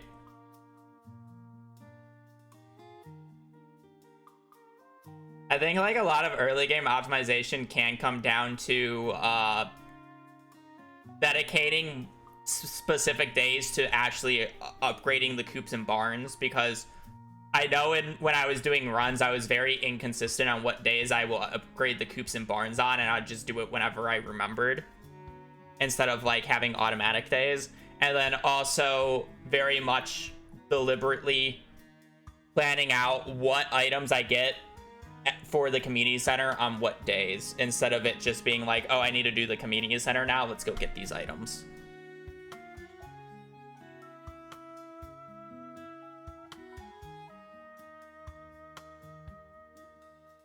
You know?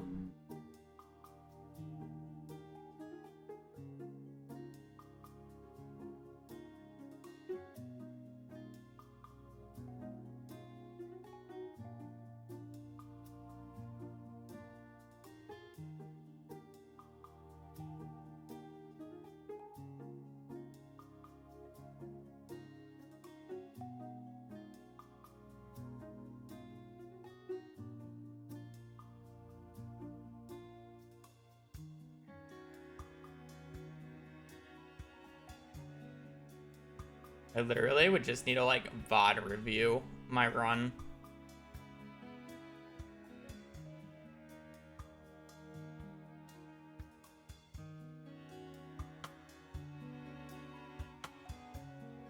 Maybe we can change like this setup.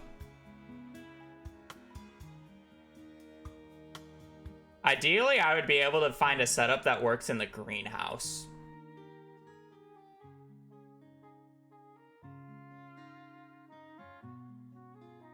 That would be ideal.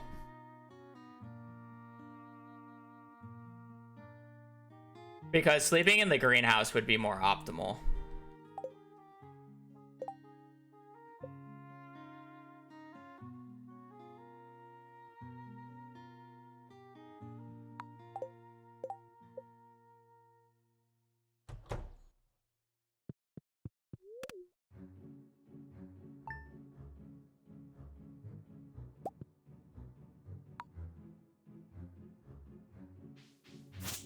I just think I have too many machines.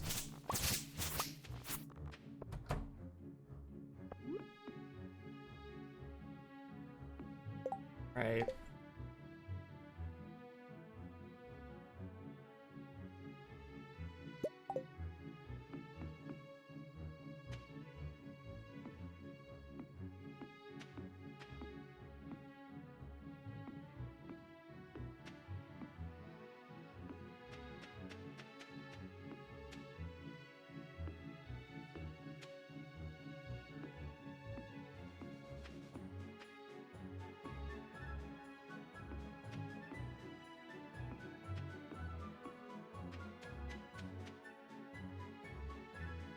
One, 2, 3, 4, 5, 6, 7, 8, 9, 10, 12, 13.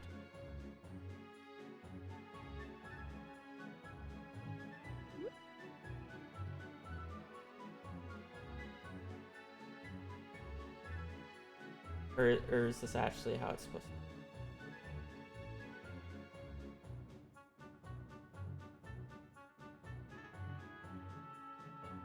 1, 2, 3, 4, 5, 6, 13, 14, 20, 21. Oh, that's how it's supposed to look.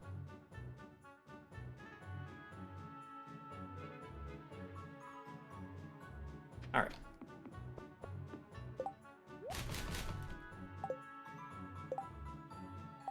So I'm pretty sure I do 30 preserved jars.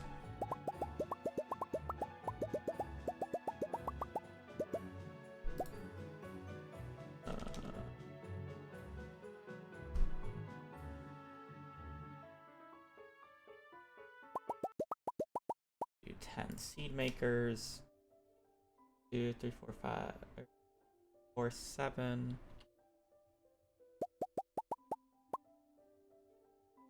And 1, 2, 3, 4, 5, 6.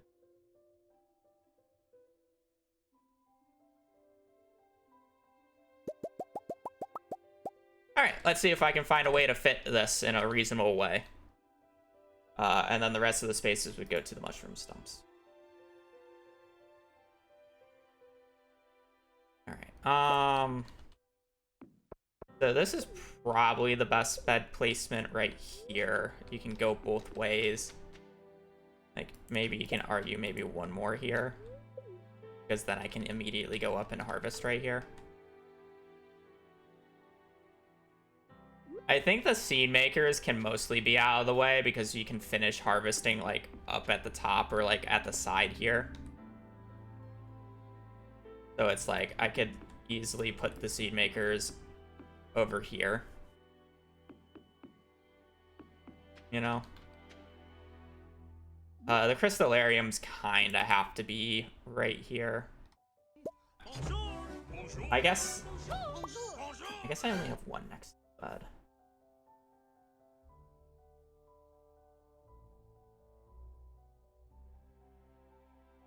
I would like this to be closer to the door though, so it's faster to get out on days that I want to go out. It's like a small time save, but it's like actually bigger. Selvren, thank you for the prime. Sorry for butchering your name. But it's going good. I appreciate the support. I mean, yeah, ideally the bed is right next to the door because you do actually waste quite a bit of time in my PB for having to like run all the way outside every single time I want to go outside. So like in an ideal world, like, you know, like this.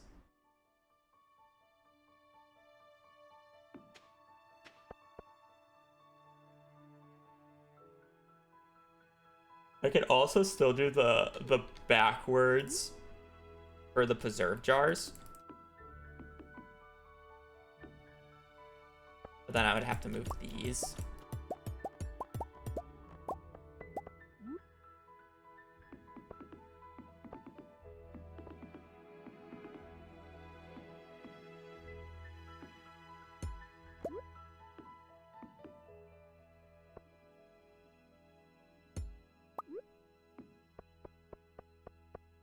Like boom, boom, boom, boom, boom, boom, boom, boom, boom, boom, boom, boom, boom, boom, boom, boom, boom, boom, boom.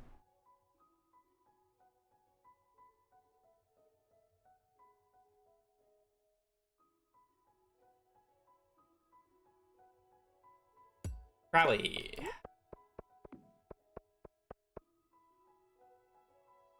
Yeah, you do it like this. Because then how you would harvest is you'd go out, you would harvest, boom, boom, boom, harvest this way, get all this. And then you would want to end up here, and then you put it in, because you want to put the fruit in the same day you harvest. So all that, right? So you want to end up here. Like, I could make an entrance over there, but then it's annoying, because I just want to do a loop up and then a loop. So I want an entrance here.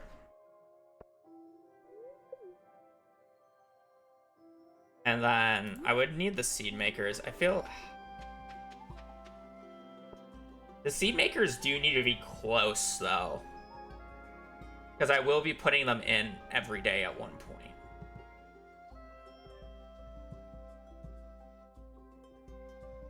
And that's the issue. Because I need the room for the seed makers. But I don't always have... I guess I do always have the seed makers in here. But I need access to the crystallariums as well. Like, really close. Like, I will have mushroom stumps, but the reason I'm not worried about the mushroom stumps is they can literally just, like, they're an afterthought, right? You just do the same thing you do with the pumpkins, and you just, like, throw them against this wall. Right.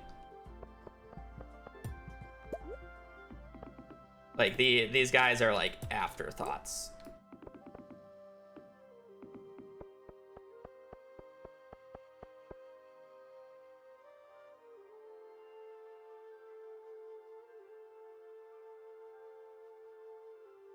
But it's the seed makers that are the issue. I also need a vertical line for the seed makers to brute force the ancient seed.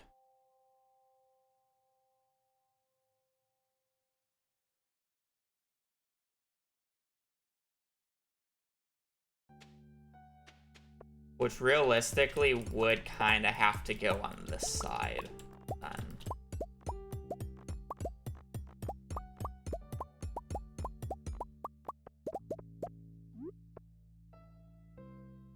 The issue is like I would want to put it over here. But then the issue becomes like getting, or like the day that I get the ancient seed, like how am I supposed to like move it to the left one, right? Essentially it would have to be gotten on like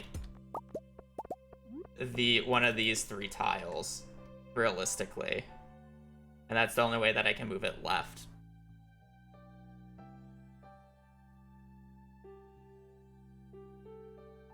Because the seed makers need to be on the right-hand side for when I brute force the ancient seed.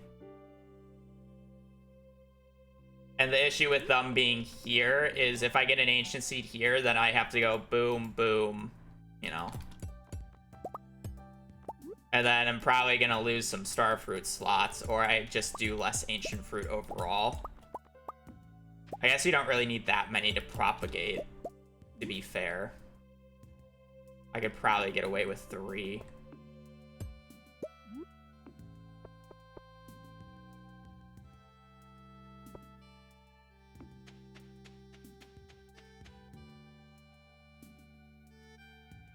It'd just be annoying to run. Like, I don't. Yeah. I mean, I guess I'm kind of done with the.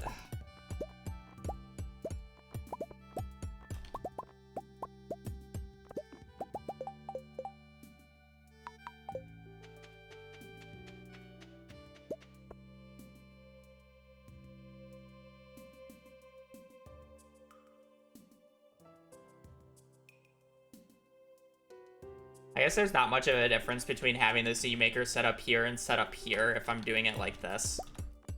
Because I'm only going to get 3 anyway, so I don't really care. The only thing I'm thinking is, like...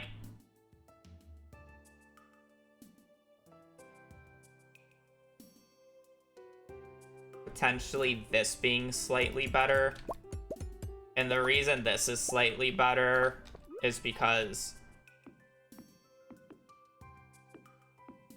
we can do that, and then I have actual room for... I can move the seed makers closer, I guess. I guess it's the... yeah. Because then you would have the preserve jars over here still. Yes. I think the preserve jars just have to go here. I don't really like any other spot for them.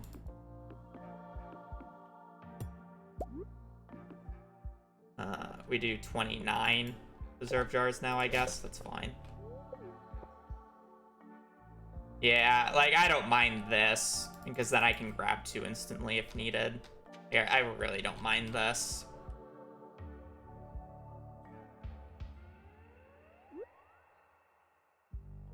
I haven't even started thinking about the furnaces yet.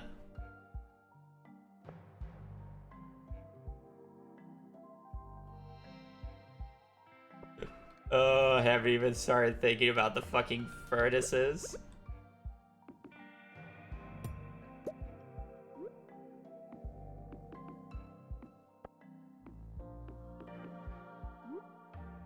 Is this really the setup? This goofy ass, like... priorities are literally these.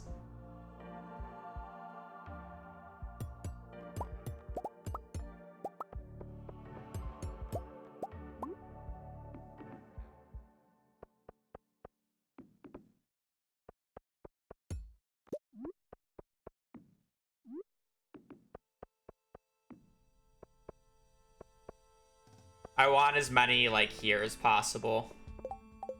The silly. It looks so silly.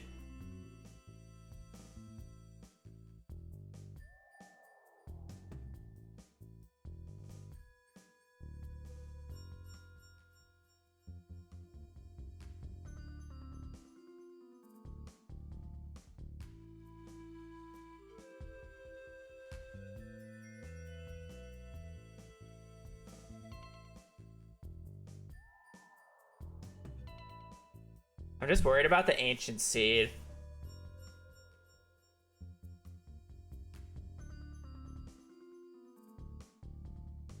Because I have to run and fill these all in before the 610 tick.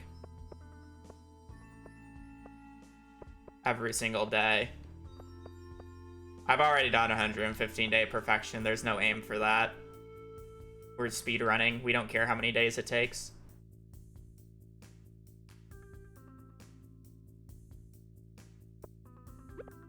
And it's like mushroom stumps go past this point, by the way.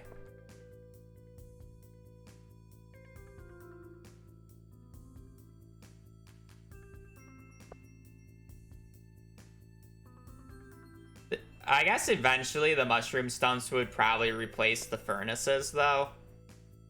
Because you don't really need furnaces for that long. But I guess you also don't need mushroom stumps for that long. I'm just like trying to think. Like the most accessible I feel like should be the crystallariums, but also at the same time I feel like the most accessible should be seed makers. But I guess it should be the crystallariums because I use them the longest and they're like kind of the most frequent, or the second most frequent. Mushroom stumps are the least frequent. And any day that I'm doing mushroom stumps, I'm most likely doing seed makers anyways. So it's not a huge deal. And mushroom stumps have the possibility of just not being useful after a certain point because, yeah. It just sucks that I can't, like, branch out because of these sprinklers. Like, I can't, like, go up. And that's, like, the main issue.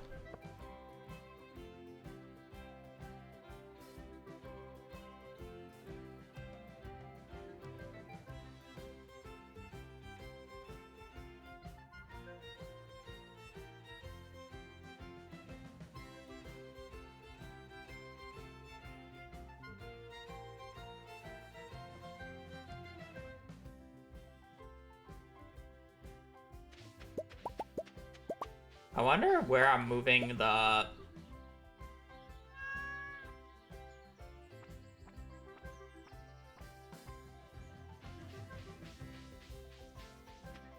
Yeah, I knew it was going to be hard to do, but I don't know how bad this would feel. You know?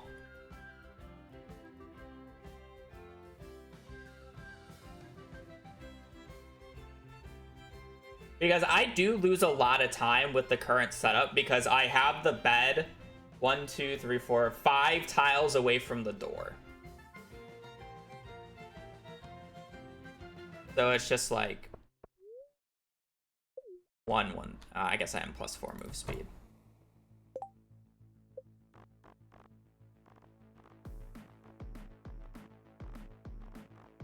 I don't even have you don't even have the crazy move speed later, so it's just like 1,000. It's like a second to leave the door here, but if it was like more tiles, like let's say I have to go 5, so 1,000, 2, 1,000. Like it's 2 seconds. It's literally twice as much time, right? To enter to just leave. So it's 2 seconds to leave and enter with this setup, or it's 4 seconds to leave and enter with the other. So it's twice as bad. So I lose 2 seconds every time I go outside with the old setup. Where it's like, how many seconds would I lose each time that I like do this roundabout method? So it's like the seed makers are a few tiles further away, and the furnaces are, I mean, like furnaces are basically the same because it's just a loop. You have to go a little bit farther down the corridor. Like I would have access to the seed makers like boom, boom normally, but now I have to go like all the way over here.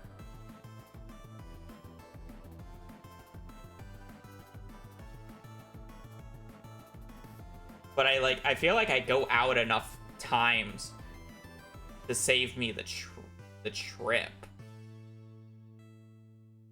No. I also save time on every single keg go in because I'm going to have a smaller bed, so it's less walking here, and then it's 1, 2, 3 tile. It's one. I only have to go 1 tile instead of 3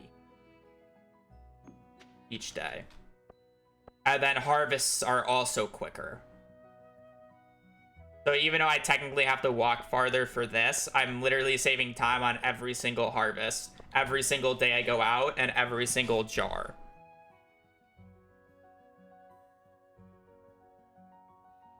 Right?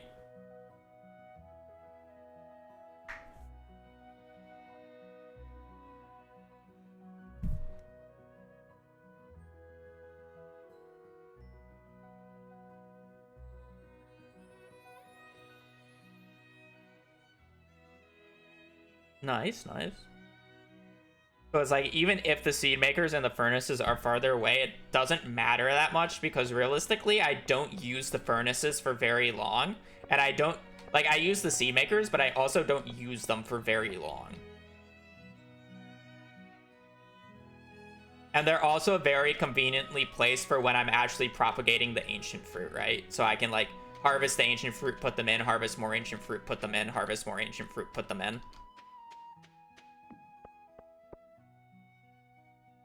Like, I'm not using them that much. It does feel a little bad having to walk all the way up for these, but I mean, ideally you just get the forging book. Smile. The mushroom stumps are definitely the furthest walk.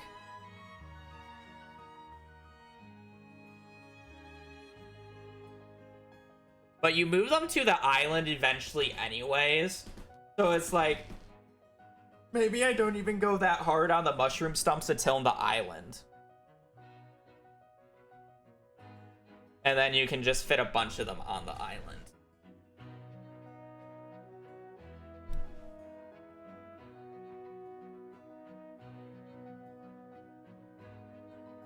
You know, put stumps outside or something. I don't want to go outside for them because then I actually have to check when they're ready. And it doesn't matter if they're inside or outside. The only difference you get is the tree bonus. You actually still get the rain bonus if the mushrooms are inside. So they don't even need to go outside. They only need to go outside if you're looking for specific tree bonuses, which I'm specifically not because I want common mushrooms.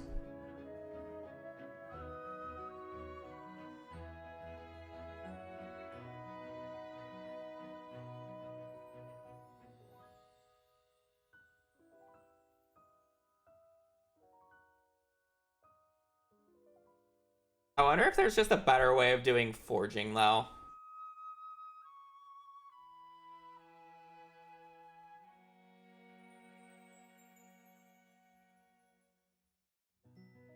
Just, like, thinking about it. Like, I really don't... Like, what happens if I just completely skip mushroom stumps? Like, let's think about it like this. What happens... Because they're so far away. What happens if I just completely skip mushroom stumps? And instead of doing the mushrooms, I go back to using the quality sprinklers outside and just doing 16 blueberries that I harvest or whatever. And we do the blue.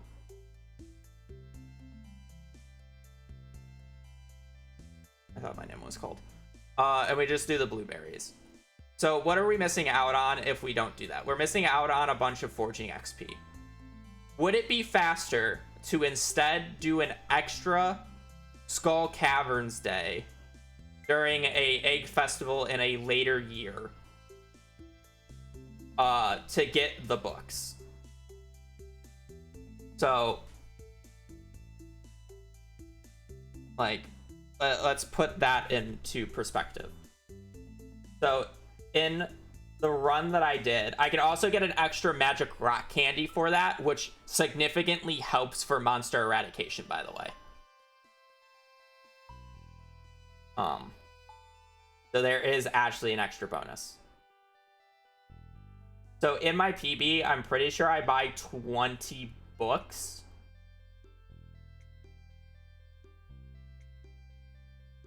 right? Yeah, I buy 20 with the eggs. Oh no, I don't buy those with the eggs. I buy the books from the traveling cart, right? I get 10 books. Damn, I don't want to have to rely on getting the forging book from the traveling cart. Is like the big issue.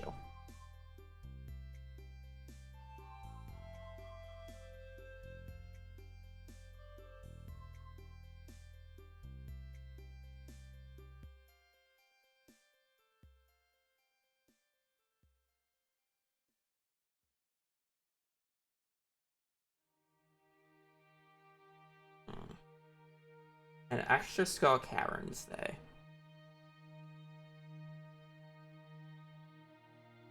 The tree bonuses work around and grown fruit trees. I don't know what the exact fruit or tree bonuses are. The tree bonuses are just like what mushrooms show up from the stumps, and I think quality, but I'm not sure about that. I haven't really looked into it. I just use them inside. They don't have faster production bonuses.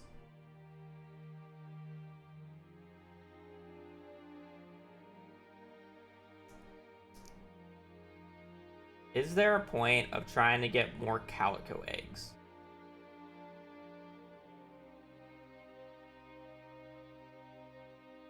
How long does this Skull Cavern Day take me in the run?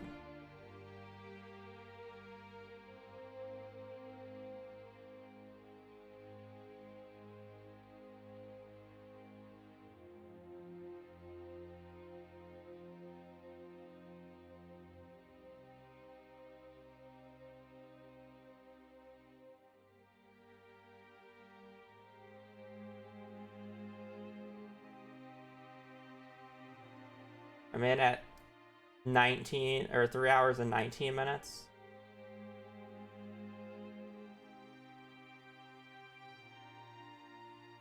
And I'm done at 3 hours 38. So it's like 19 minutes I'm in the mines for. Okay.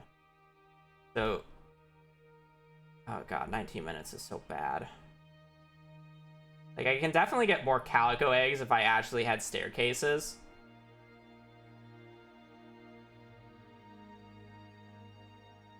But like we just did the other run where the skills by spring 16th, right? And it's like I was getting 30 books a day, or I got 35 books on like a pretty optimal run. Right? Swag. Mads, thank you for the 16. Swag. We love perfection. Hope you have been doing well.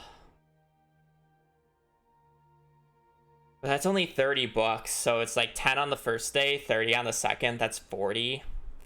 40 times 250. I would still need 5,000 more XP, which like isn't bad.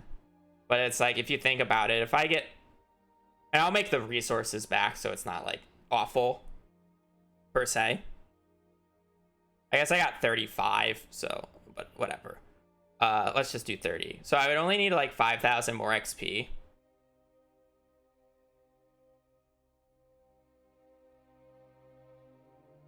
Oh yeah, I would agree. And that's probably what would end up happening. But the issue is I generally don't have that many leftover staircases by the time that I want to do Danger in the Deep, so I'd have to go for more Crystallariums then, which is a little annoying. To make up for the lack of Jades. Or I would have to do it at such a later date that it's not good.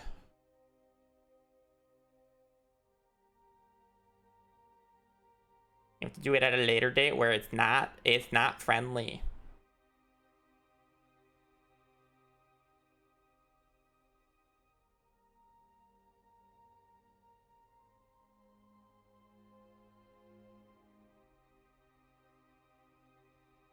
Because realistically, because of the amount of trees I have to chop and the amount of hardwood that I get throughout the run, I do get around 5,000 XP pretty consistently without stumps. Like 5,000 XP is what?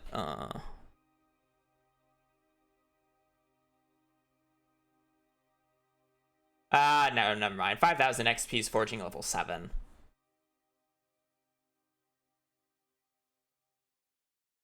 A little more. It's for forging level 8. I was thinking like I generally get around forging level 5 pretty consistently, but forging level 5 is only 2,150 XP.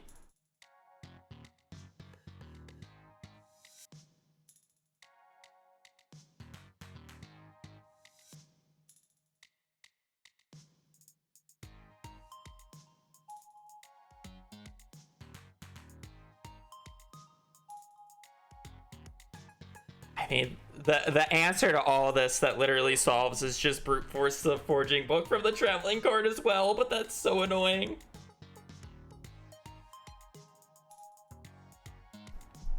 Because I know that's just slow. Also, my main issue is in this situation, as you can see here, these stumps are really far away, so every time I would go out and harvest, I have to walk all the way over here and all the way up here. But in the setup that I had in the house, these stumps are much closer, so they're much more friendly to get to.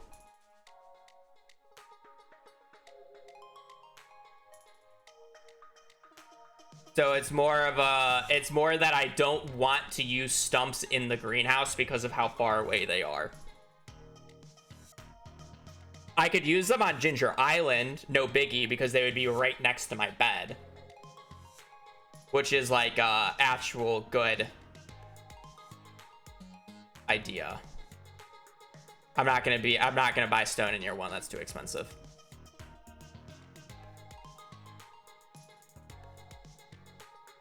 I mean, okay. But let's go off of that then. What day would I need?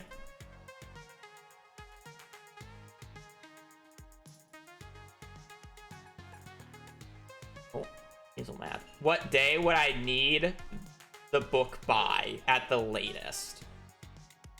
So, for like starting to open up, because realistically, the time that I actually started doing the Toda, or I guess it's whenever the first harvest date on Ginger Island is realistically when you would want it by. So you don't want to do multiple harvests without it. So you would most likely have to delay that, which is not good.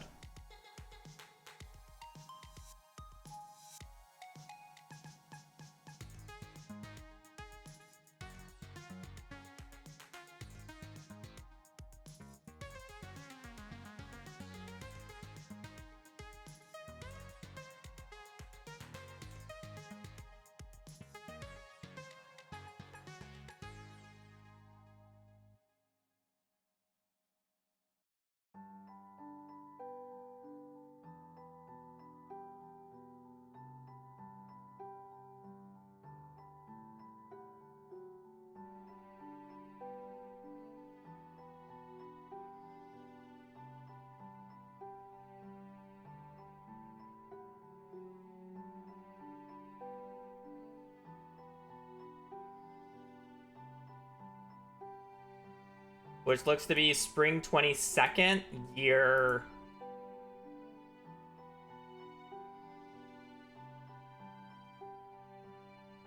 Oh, I'm sorry. Wait, no, it should be much earlier than that.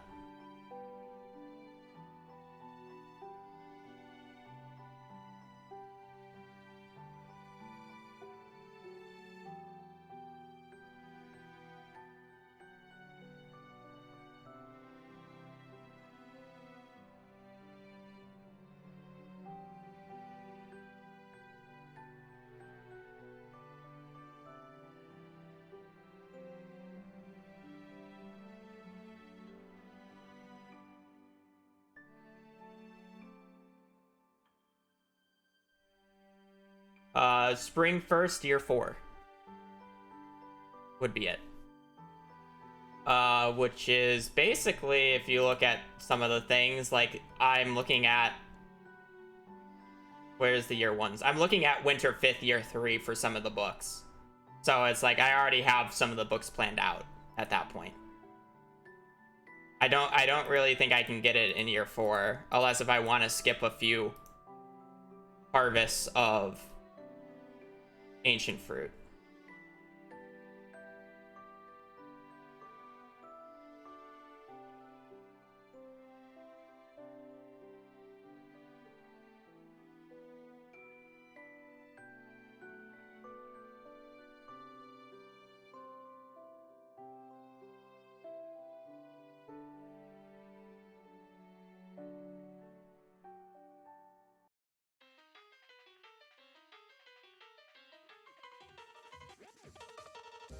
And then I start using treasure totems by the looks of it of summer 22nd year 4.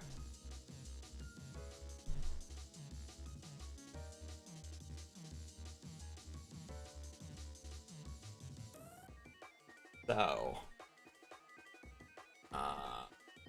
yeah, I would have to delay everything by so much. I don't think it's worth it.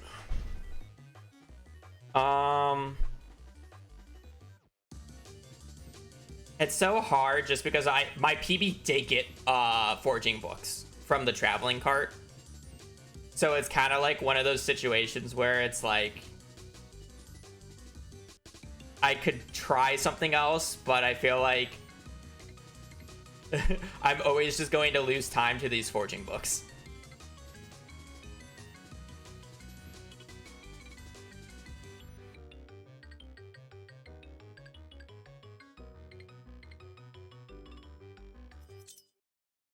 I do wonder how much time it would save doing another Skull Cavern run purely for prismatic shards and calico eggs. And when I say time save, it's like, okay, let's say I get 300. God, how many ladders did I even use for that, though? I didn't even use that many.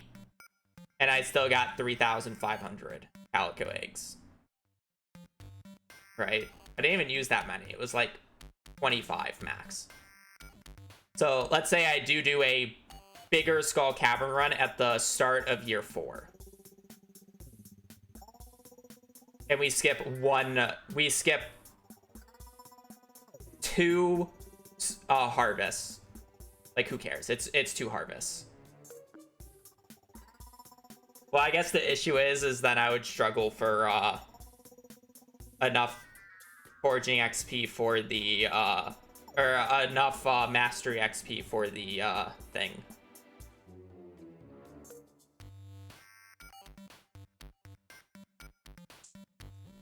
Because I would want to do it. Because I do the Skull Cavern dive for the original Skull Cavern dive in year 3, so I wouldn't be able to do the next Skull Cavern dive realistically until in year 4. Or like a good Skull Cavern dive.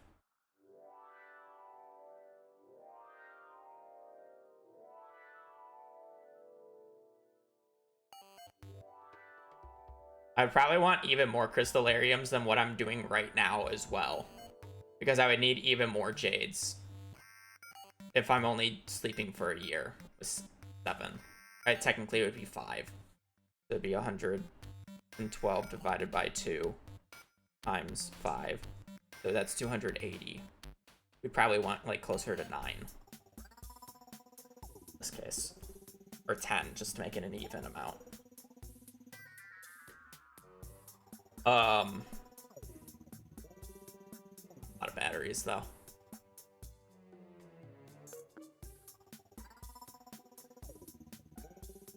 I'm not worried about getting the stumps. I've always been able to get the stumps. What annoys me is if I want to switch to this greenhouse layout that you see on your screen. Every single time I want to harvest these stumps, I have to walk from here all the way to here. And then back. And I won't always be doing this stuff, and it's just a long walk. Where before, I basically had to walk from here to here. And that's the annoying part. Now, my justification is, what happens if I did another Skull Cavern run? Another Skull Cavern run would be about 19 minutes of my time. I could get around 30 forging books from that run. I would get multiple magic rock candies from that run that I can then use in the Danger in the Deep quest and Skull Cavern, and the Skull Cavern invasion, to hopefully make slimes, serpents, and whatever go faster. It does, but realistically, I don't think like the amount of ancient seeds matters that much.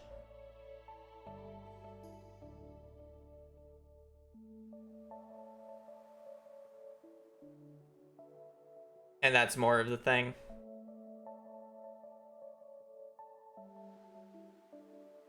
I just don't think it'll matter that much.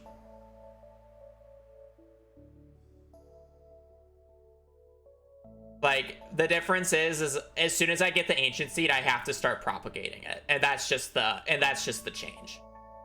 Realistically. We'll get there quick enough. And I can get 3 of them at worst. 3 of them is enough.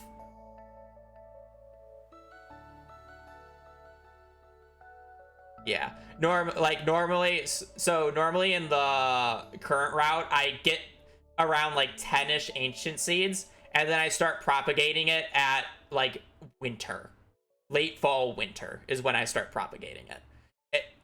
In this run, as long as I get the ancient seed, like at the time that I start doing this, it would be like summer 15th.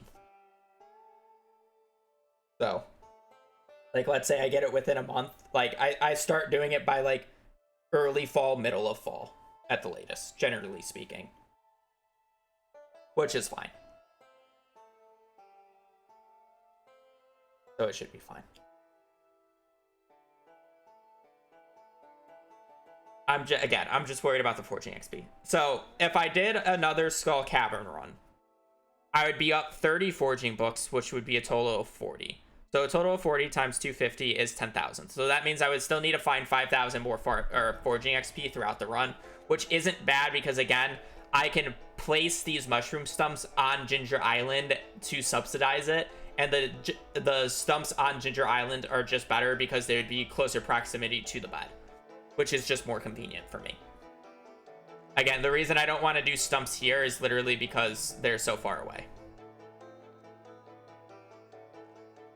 And it's like, I can start up some of the stumps early that are like closer before I actually get these seed makers online.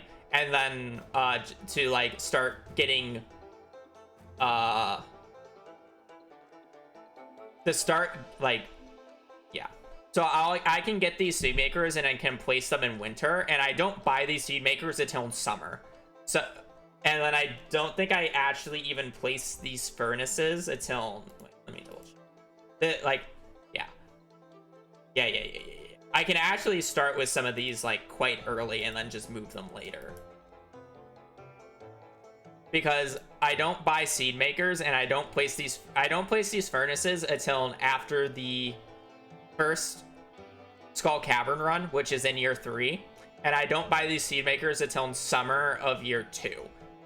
And I can start crafting these at basically once I get the greenhouse, like even beforehand, but I probably won't place them until I get the greenhouse.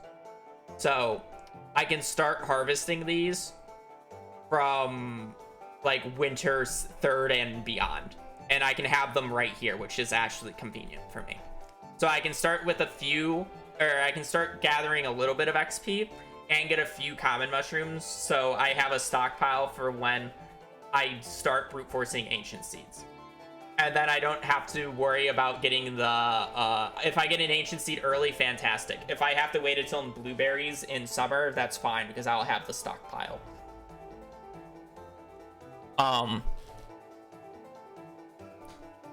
And then I will remove them, replace them with this or whatever. And then once we get to Ginger Island, I can replace them on Ginger Island again. All that said, I would still realistically need to do Ginger Island because, again, 5,000 XP. I generally get around 2,000 just from like the outside tree, so I would still need 3,000 XP. Mushroom stumps are 5 XP, right? Or 3? They are 5. So 3,000 divided by 5. I would need to harvest 6,000 of these. Or 600. Sorry, not 6,000. 600. If I were to do the Ginger Island. Now, if I were to do the Skull Cavern Day. Now, if I weren't to do the Skull Cavern Day, let's say I get 10 times 250 plus, I'm just going to do 2,500. So I would need 10,000 XP from these bad boys divided by 5. So I would need to harvest 2,000 of these. I want to say I generally craft around 30 of them, which is 66 days of harvesting 30 of them.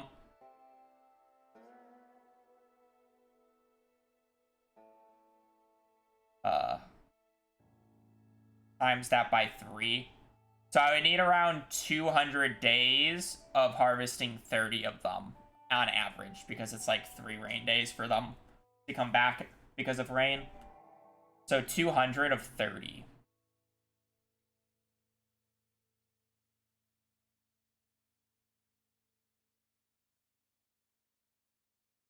$200 times 6. If it's 200 days, that's like a year. I don't get to Ginger Island until year 3, and I would need it beforehand, so it's just not enough time. So I would need to subsidize it, because it's like 600 divided by 30 is 20 times 3, which is 60 days, which is like ideal, right? Alexa, thank you for the 14.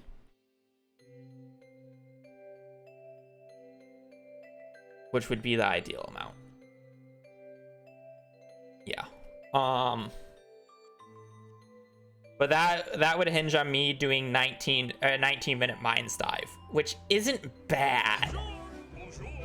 Because if you think about it, it's 19 minutes of doing a mines dive. Sure, I waste... I don't need the iridium ore. Like, the iridium ore doesn't do anything for me. Yeah, I waste the iridium ore. And obviously the supplies, but I guess the money from the dive is gotten back through the iridium ore, so it's a net neutral on money.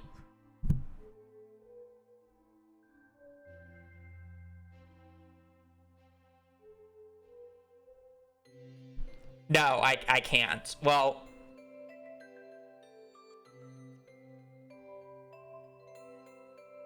I don't need radioactive ore though.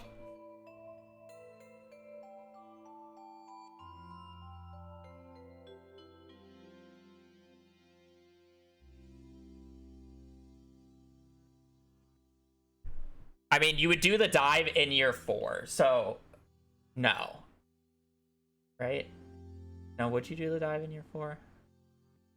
Yeah, no, you would do the dive in year 4. So you would have to have monster eradication done by then. What do I do monster eradication in this run?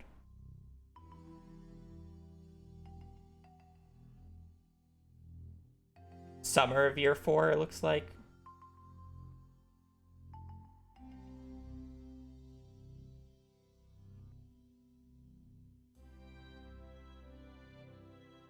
You would just have to get Skull Cavern, and you would have to get monster Danger in the Deep and Skull Cavern Invasion before the 3rd week of spring.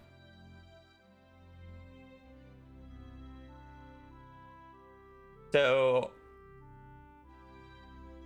you get to Ginger Island generally like 2nd, 3rd week of fall. You have the Nut Room opened, I think, by winter.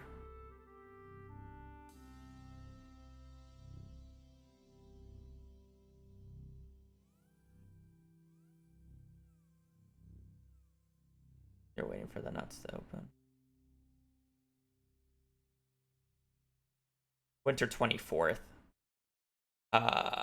In my case, it looks like. Oh wait, no, I have the nut room already opened. 9 minutes ahead. Start of winter, it looks like. I get the nut room open, start of winter. So you would have 2 seasons to get Danger in the Deep and Skull Cavern Invasion. So you would have about 4 weeks. Or I'm sorry. No, you would have about 6 weeks. Because you want to do Danger in the Deep prior to Skull Cavern Invasion. You can't do it in the opposite order unless if you specifically get Skull Cavern Invasion the week of the Skull, or the week of the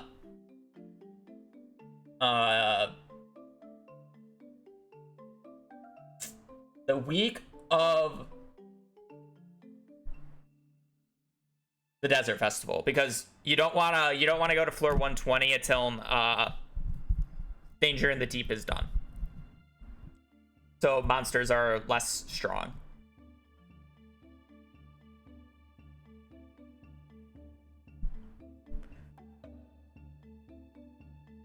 So you have about a 6-week range to get. Well, technically, yeah, you need to get both. Generally speaking, once you get Danger in the Deep, you generally get both of them quite quickly. Or you get Skull Cavern Invasion like next week or the week after.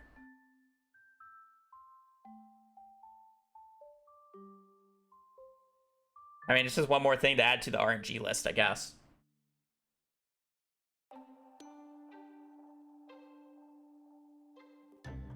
I just don't think it matters, though, if you have Skull Cavern Invasion.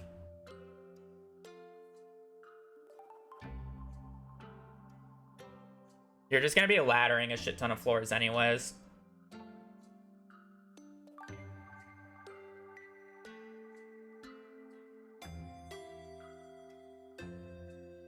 Right?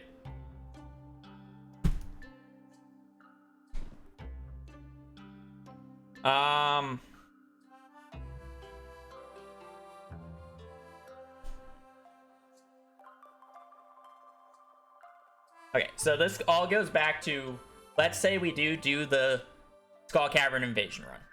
There's Skull Cavern run. It doesn't matter if it's Invasion or not. Invasion would probably be higher cap.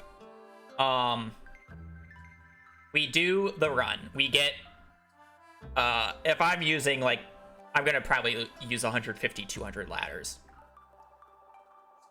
If we use that many ladders, how many Calico eggs would we get? I guess would be the question. I should probably do a run just to see. Okay.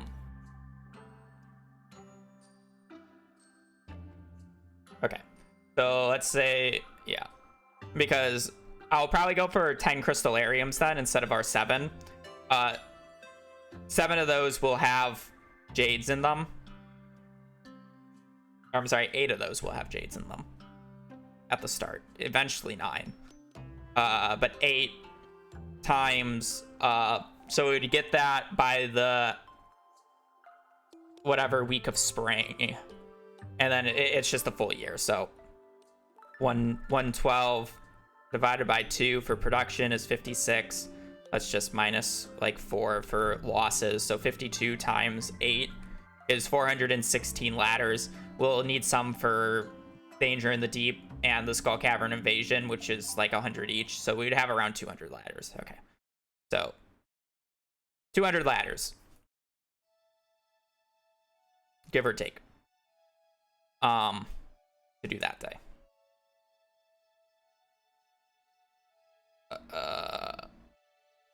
Let's say I do wonder how many eggs I can get. It's something I should time. Let's go time it, Ashley. Fuck it.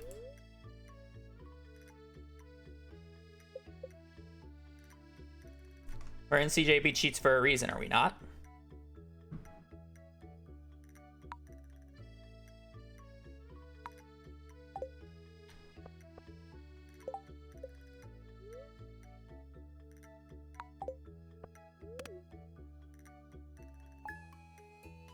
set up a inventory about how it would look like at that point. So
I would have burglars in an ideal world. And savage. Probably do it without, but I'm gonna do it with just because it's more interesting.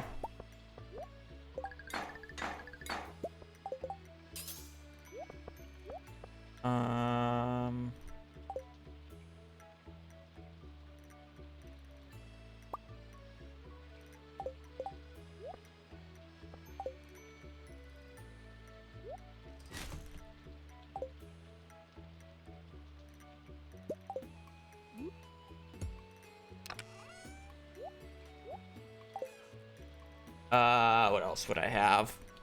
Bombs would probably just...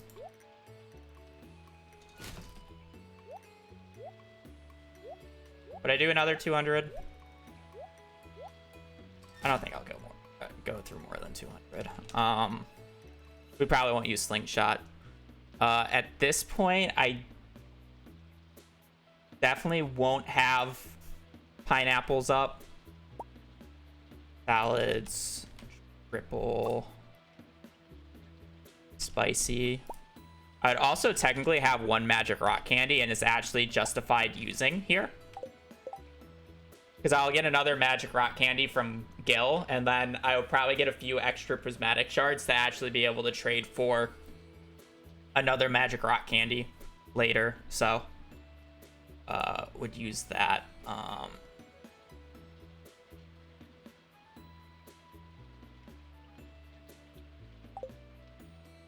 There.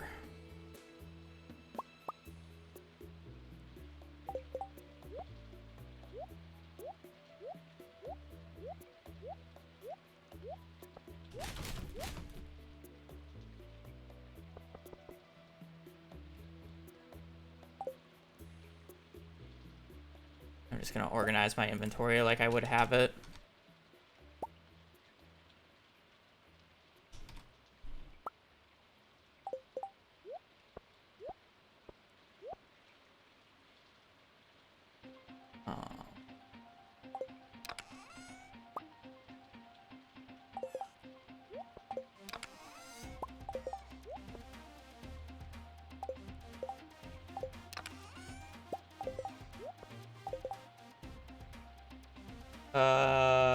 Everything else won't matter. So this is like close to what I would have. I could technically have an enchant on my pickaxe and axe, but it won't matter. Right. Just do a standard Skull Caverns runs with 200 staircases, and our goal is calico eggs. Our goal would be calico eggs.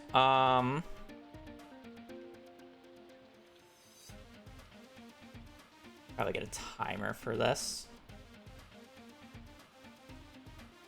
Anybody who's adept with Skull Cavern runs, does my inventory look off of what I would normally bring in with me?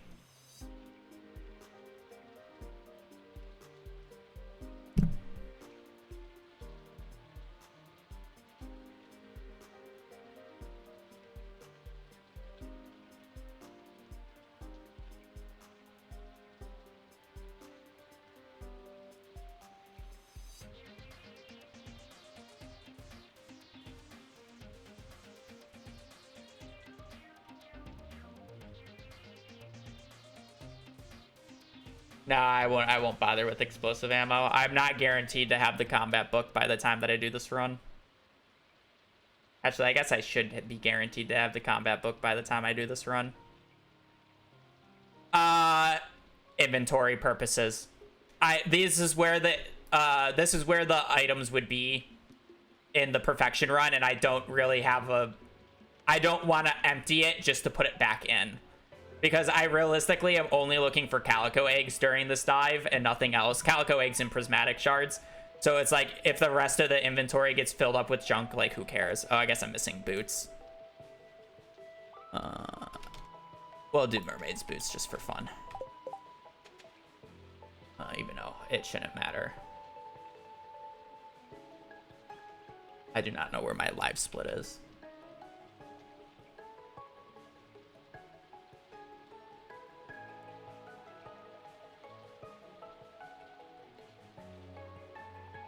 So we'll just run yeah, okay, that works. We'll just run a timer of how long it takes me to do this day so we can have a justification.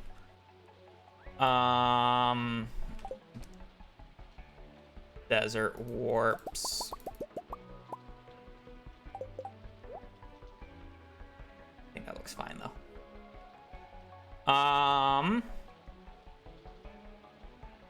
And because our outfit is blue. We'll wear our blue bonnet. Alright, so the goal will be eggs. Move spies, have that.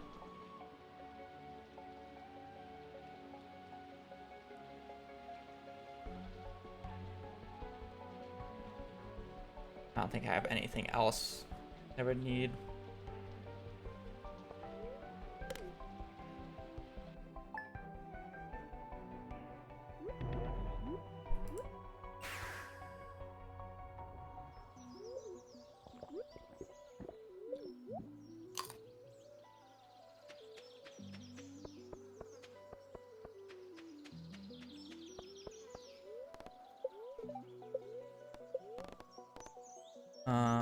Rare fruit. Loss.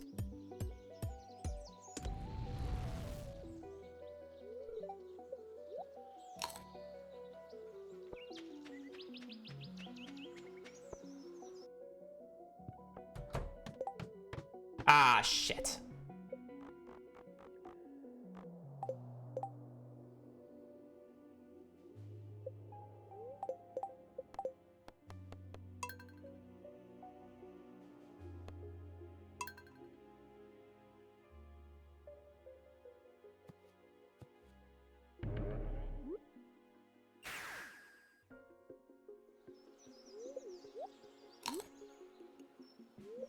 We don't want to open up with Magic Rock Candy because we're going to be laddering like the first 175 floors.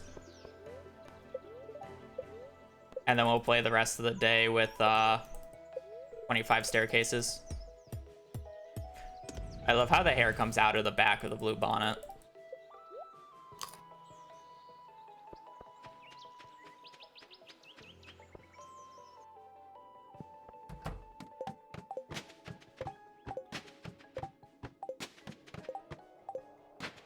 I wonder if pausing is necessary here.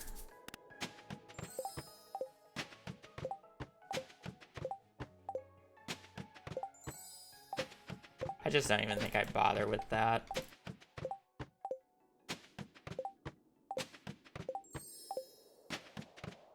I just don't think it's worth pausing.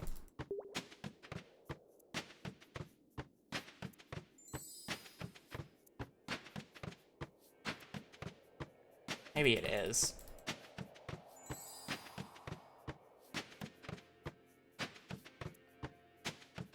I'll do a day with pausing and a day without pausing. Even though I technically paused a little bit on this day, it's fine.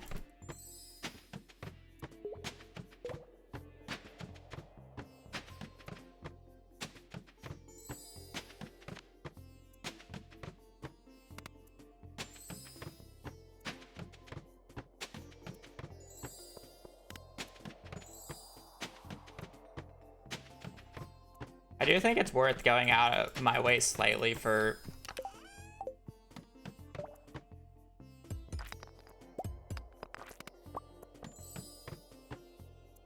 some of the Calico statues, as long as they're like right there. Egg level does actually matter. I just don't know how far away is justifiable.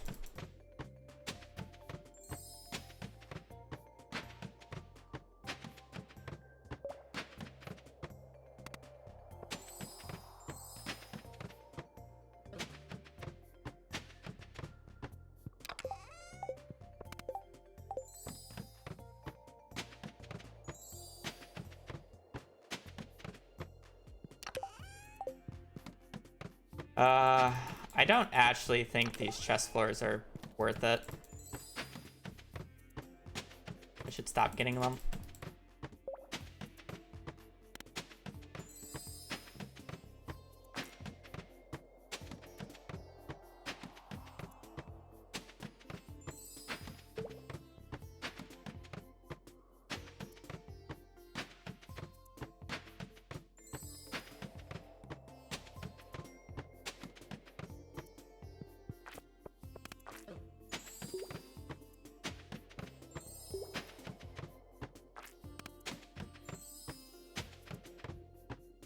How many eggs do I have to see on the floor for it to be worth me blowing up?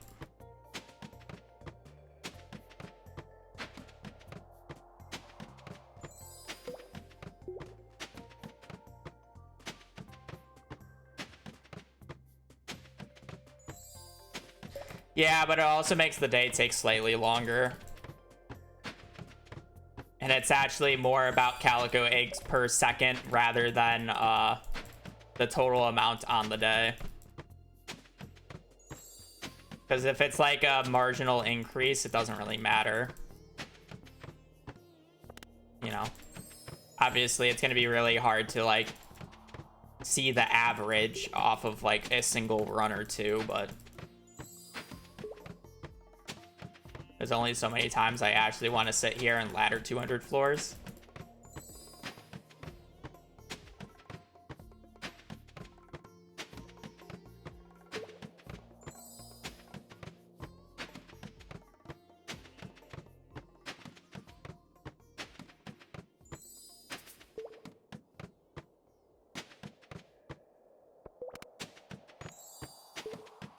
Rip drop shaft.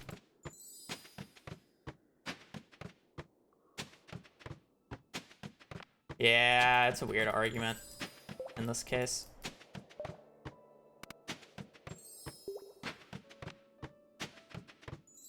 Some of these floors I really should justify going for because it's like I'm not gonna see that much better of floors.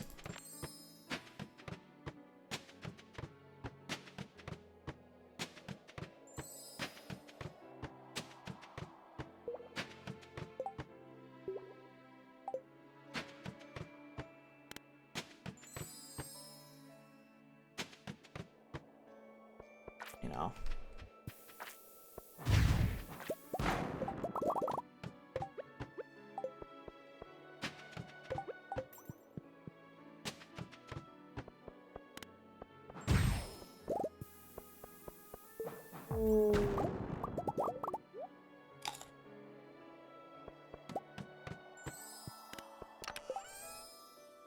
Omega Law.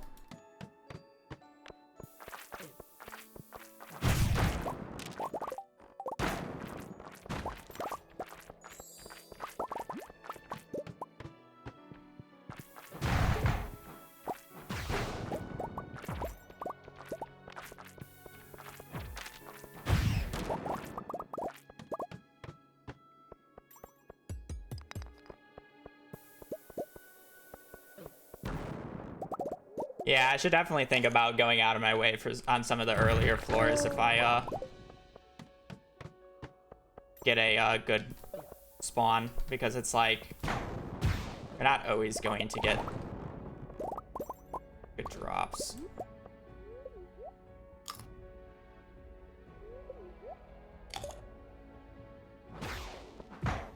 I actually end up getting quite a few serpent kills while doing this.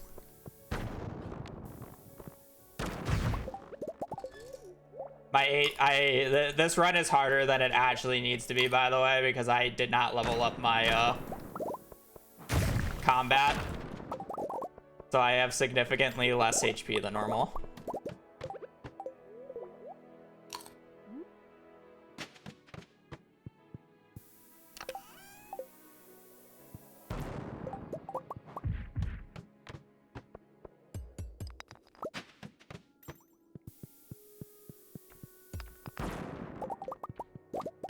Enemies also do less damage to me because I would probably be on I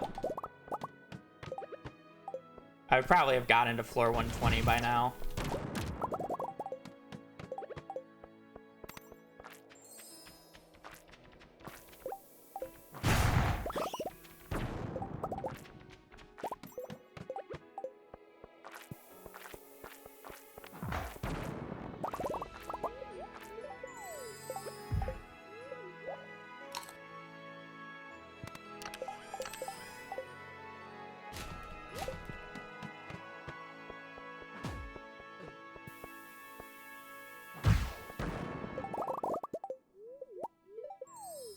$55 isn't all we need. I'm obviously like looking for calico eggs in the mines here because it's quick.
I am getting quite a few serpent kills here, which is kind of nice.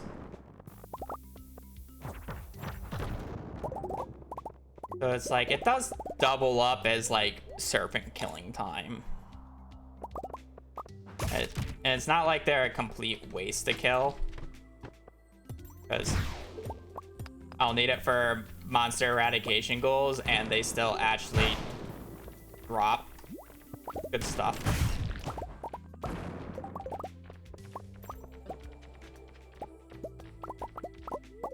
You know?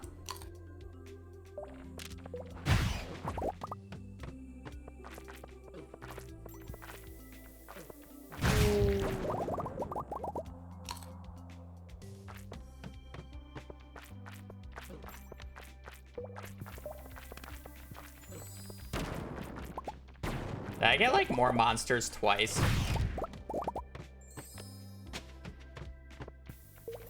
Or something? What is the spawn rate?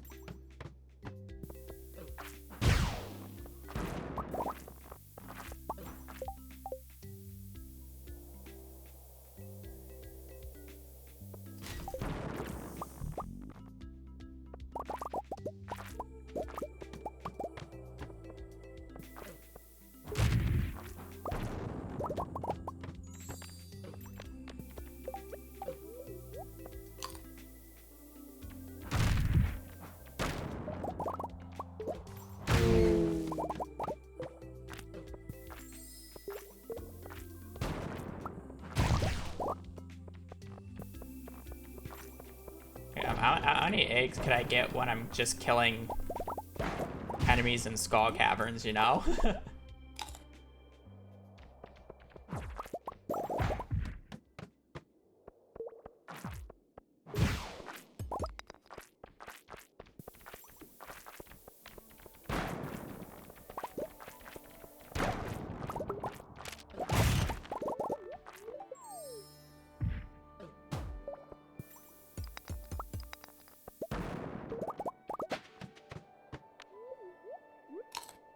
We don't even need that many bombs.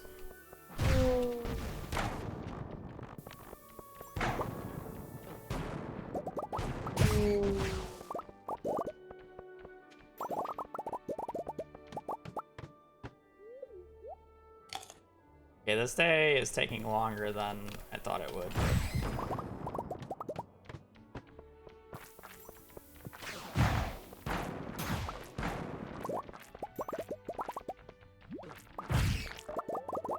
This day low-key doubles up as serpents and bats, though. No?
There's also, like, you could technically do mummies as well. I just don't think it's as good. You just wait its own danger in the...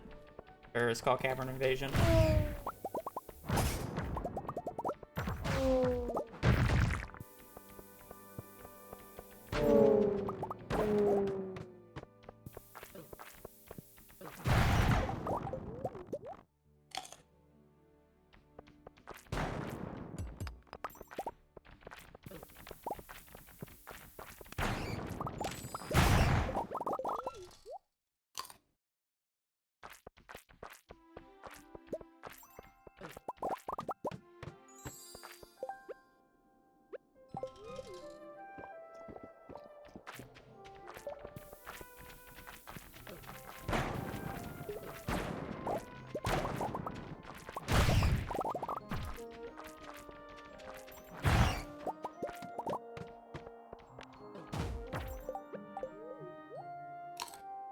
I'd also have Artful for this, so killing enemies would be even more efficient than what they are now.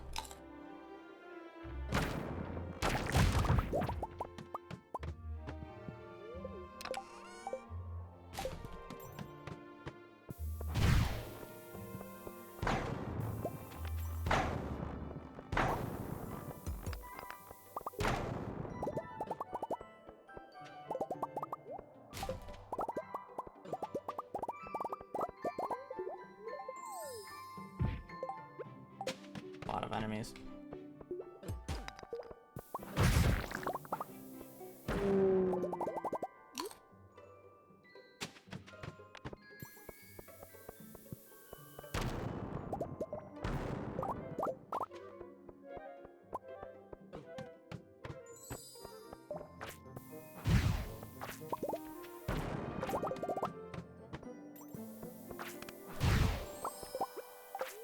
It finally hit.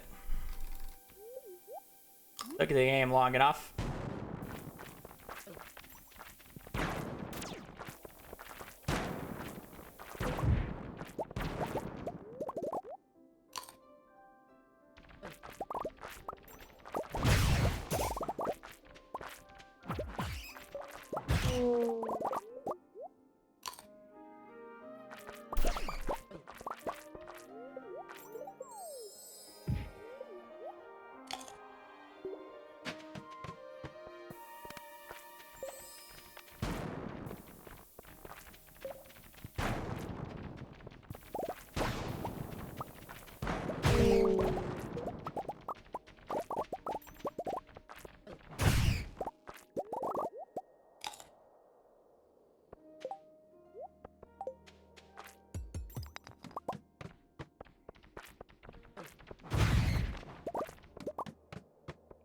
The bats really, like, they're actually quite efficient to kill. I just don't think I'm gonna get nearly as many eggs as I was somewhat hoping for, but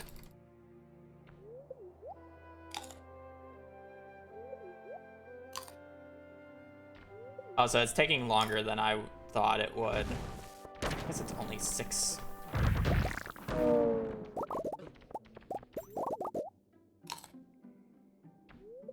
Food is half as effective, kind of sucks.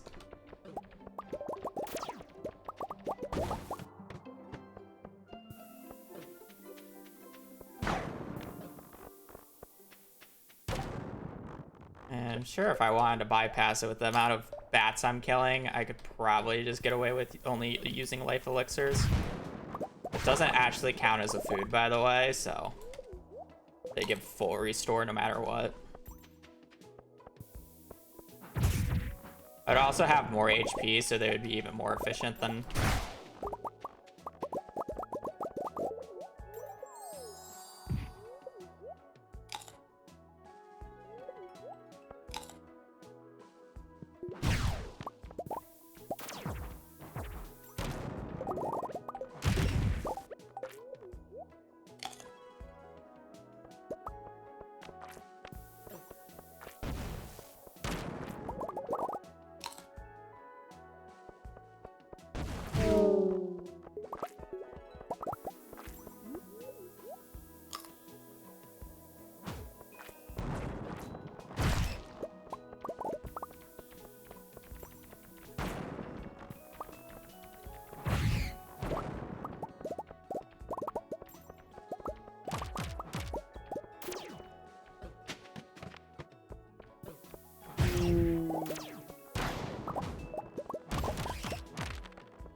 I think if I pause like a lot during the laddering, it would just make this day way too long. But maybe I'm wrong.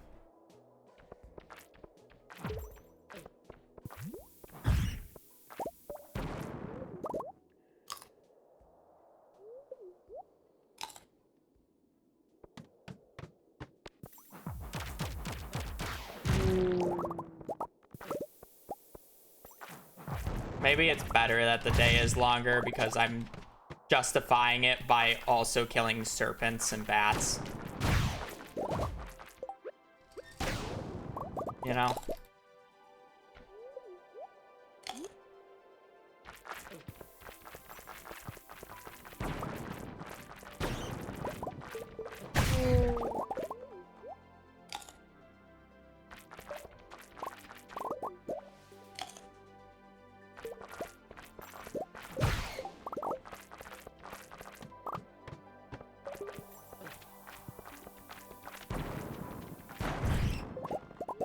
Because if I can kill all the serpents, or like a majority of the serpents in this day, and like a majority of the bats, like that's really good, right? Because that skips an entire day later of me having to farm everything. Like I can just do slimes and focus purely on slimes. I don't think we'll completely clear out the bats, but that doesn't matter too much because I'll just do the 40s on my way down to actually doing Skull Cavern Invasion. I do wonder if this run would be better on Skull Cavern Invasion or not, though.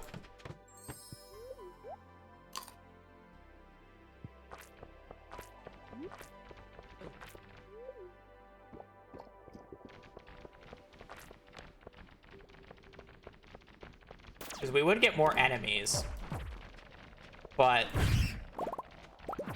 they will definitely be harder to kill. Because these enemies are actually easier to kill than normal. Mainly due to the fact that I haven't been to floor 120, and in most cases I would probably be at floor 120 by now.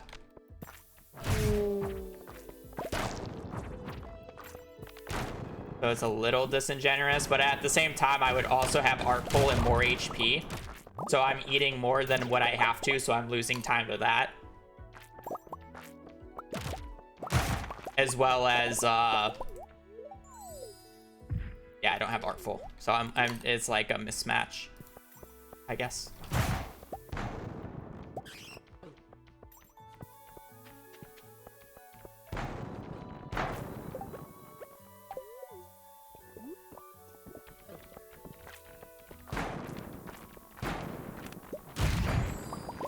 Okay, monsters do more damage is really bad for me.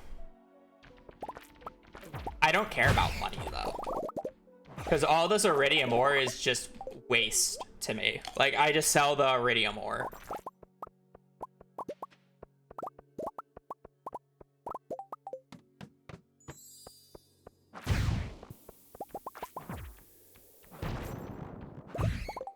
I would argue the main issue right now is the fact that I'm not getting nearly as many Calico eggs as I would have hoped.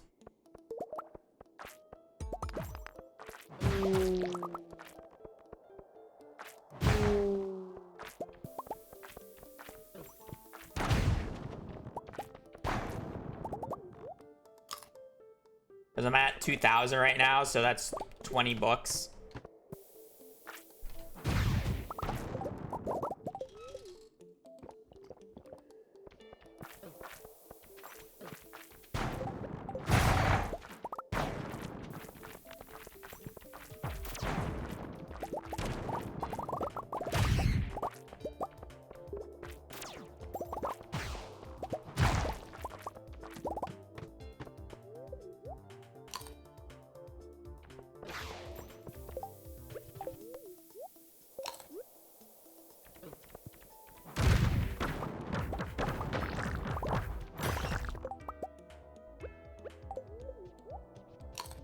Well, this day is going to be 30 minutes long at the pace that I'm going at, so.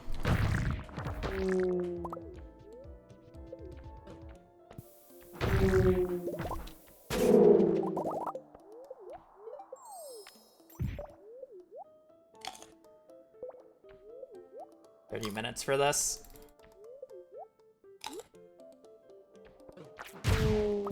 Don't know.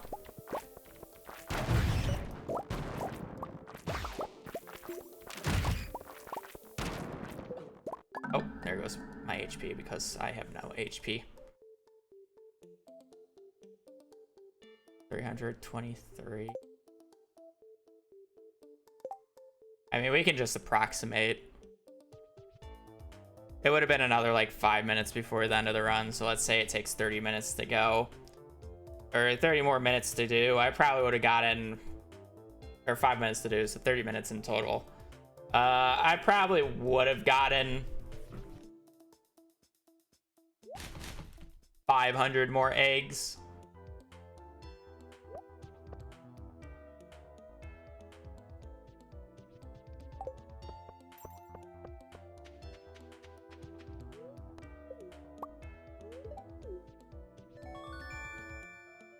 So I would have gotten about 27 books. Or, I'm sorry, 24 books. 23. 23 books.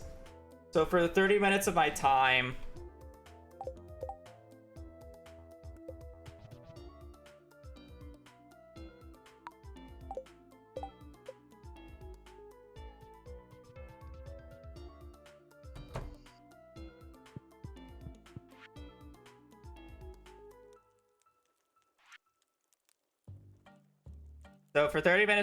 I killed 141 serpents.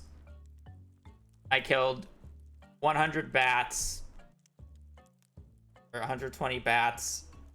And I got 23 books, which would be 5,750 forging XP.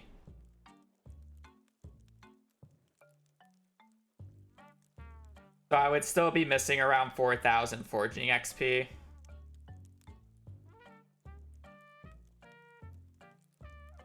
Realistically. Like, let's say I got up to the 25. So 10 on the first trip plus 25 on the second trip is 35 times 250.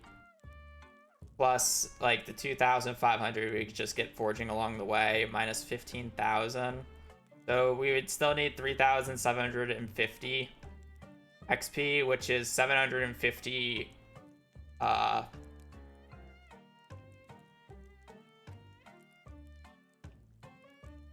which is 750 plant harvests, or yeah, whatever, those harvests divided by 3. I'm sorry, it would be, so 750 harvests divided by 30 times 3. So we need 75 days, which is basically 2 seasons or 3 seasons, which would be late, I think,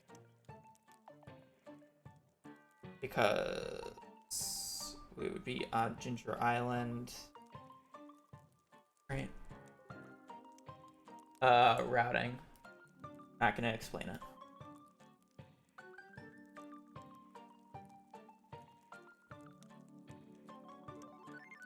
Because we would need foraging level.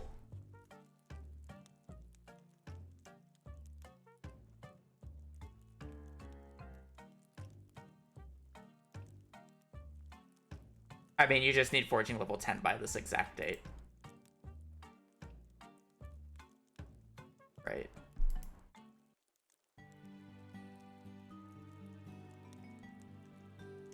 Because currently we get to the mastery room like the first week of spring of year 4.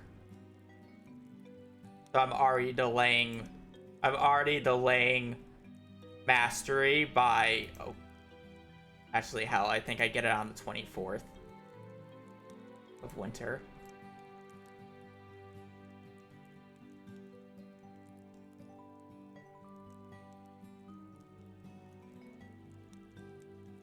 Now I get it the 1st. So I would delay it by 3 weeks. Which isn't bad. Like, that's fine. I don't need the money at that point.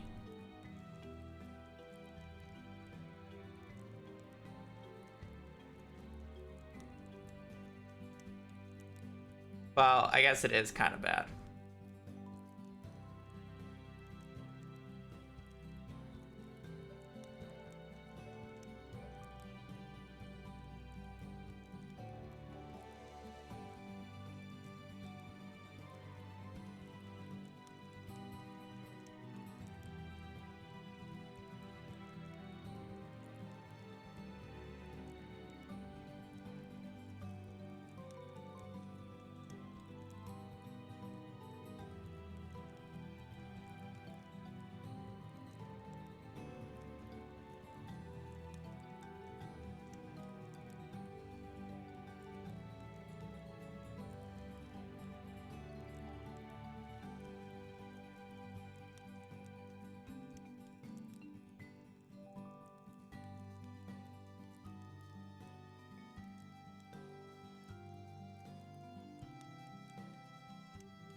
I do artifact.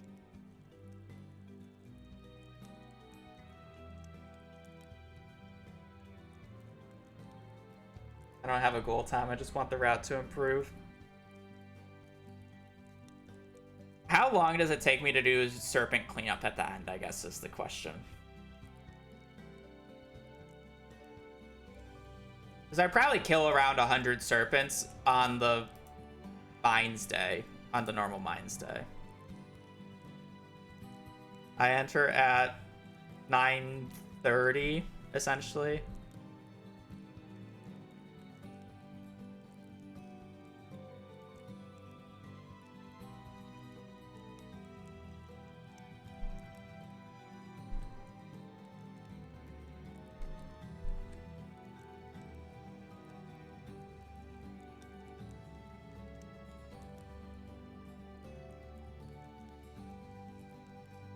Takes me 3 minutes.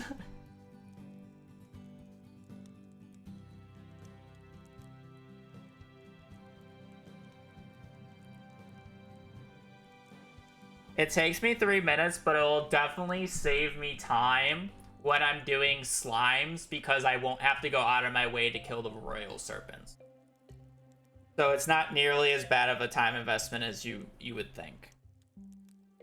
I still just don't know if it's I still don't know if it's faster because it's 30 minutes. It's legit 30 minutes for this. Bats is like basically no time save because they're so quick. I do them with dinos. Serpents, it's like, I don't know. It's quick, but it's not. It's 30 minutes for literally 7,000 XP of forging.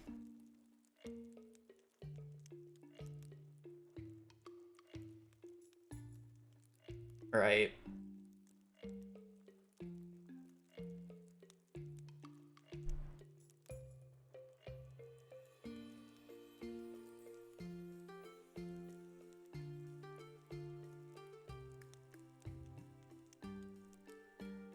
Like, how much XP per second is that? So if we, like, let's say I could get 30 books. 30 times 250 is 7,500. Divided by how many seconds are in 30 minutes? 30 times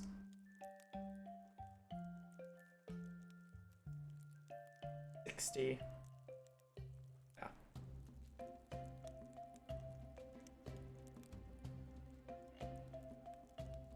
So I'm getting 4.1 XP a second. 4.2 if you round it.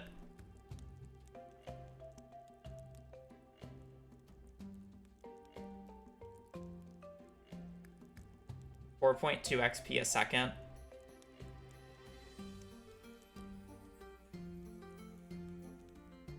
Like, that matter?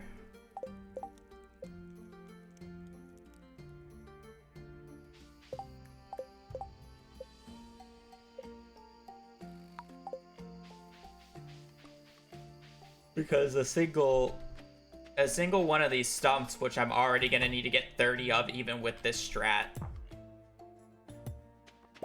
gives me 5 XP, and it's like,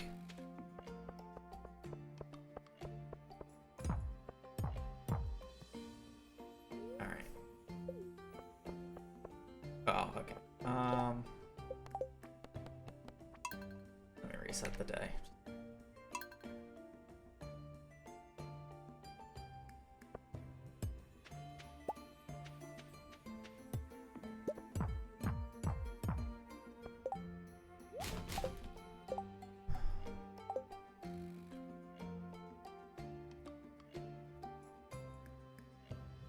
Dumps their logs.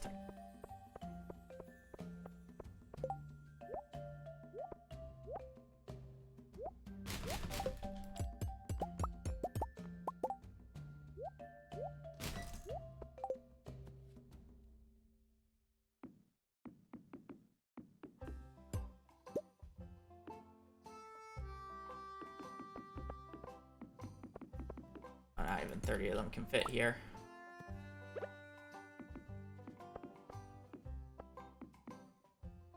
$27.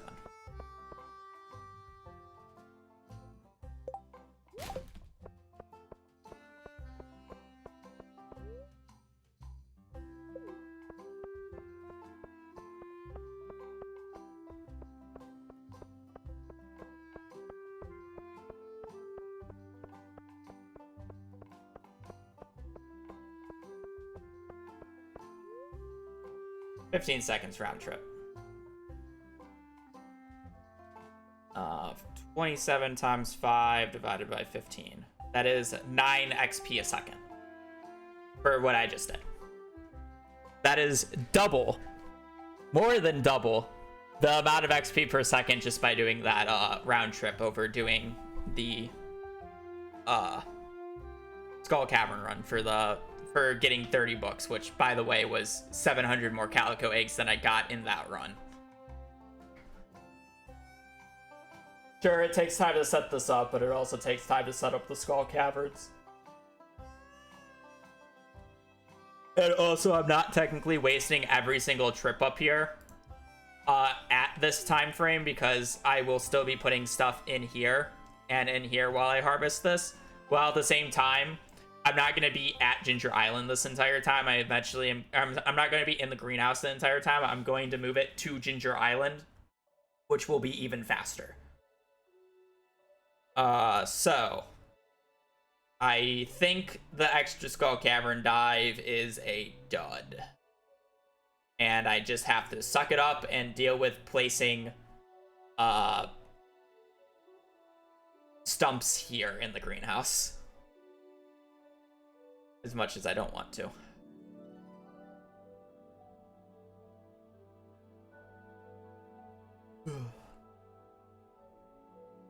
Because it's just not enough XP.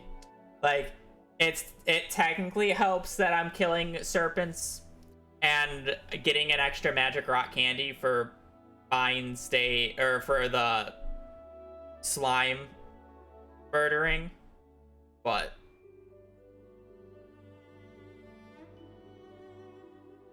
realistically, I just don't think it's enough. Right?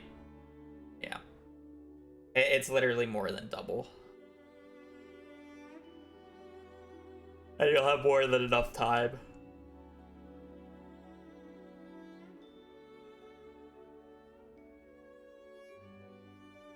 Like, to put it in perspective, I bought 20 books.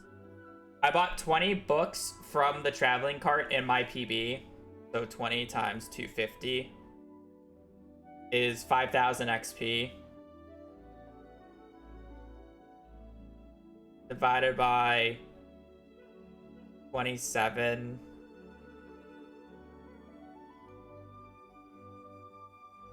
times 5.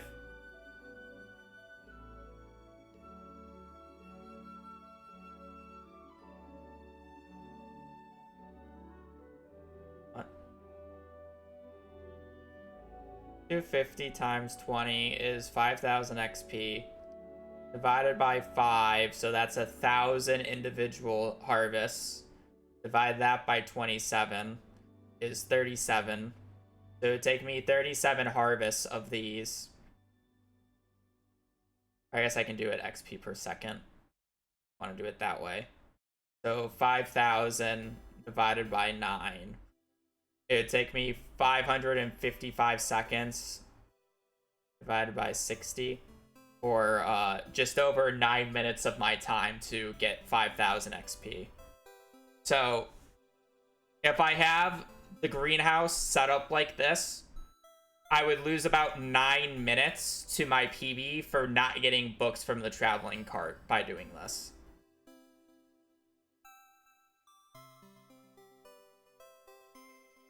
Like, it's a 9-minute difference between getting the foraging books in the traveling cart and not getting the foraging books in the traveling cart. Which isn't, like, awful. There's more than 10 minutes of time saved just in the start of the run. Just by playing it better. Not to mention, I'm pretty sure I had a pretty horrendous monster eradication goals in this run. Which can save a lot of time.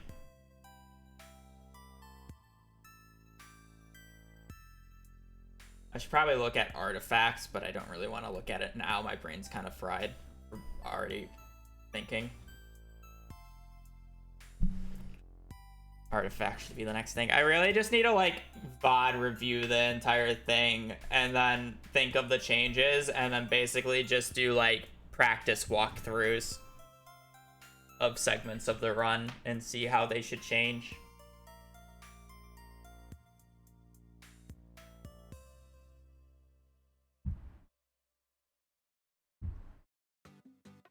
No, nothing in particular changed. It's just optimizations of the route. It's not optimized. It was optimized to give me a sub 16. It was not optimized to give me anything more than a sub 16. And there's always just tiny details that you can add, which is what I'm adding now. Hence the entire mess of layout that is the greenhouse now, instead of having it in my standard house. I can also think about moving the greenhouse to where the house is and moving the house to where the greenhouse is, so there's more working room over here.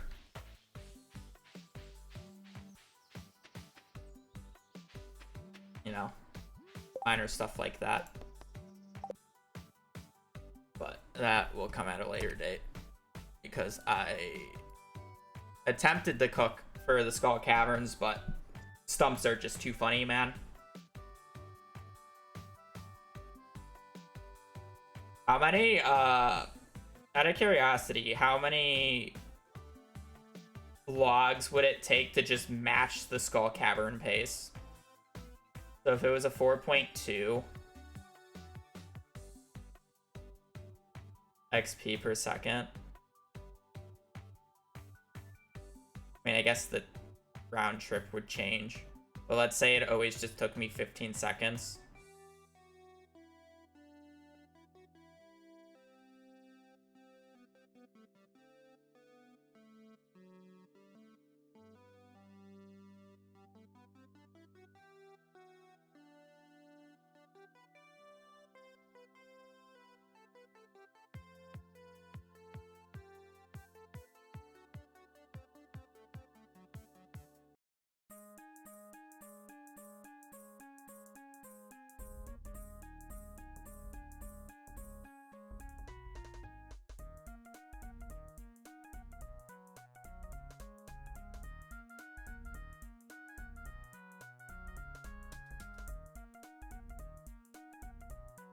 I can't do this in my head. I like need a sheet of paper to be able to put the variable where I want it to.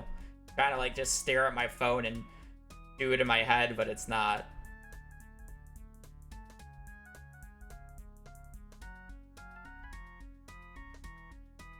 So it's 15.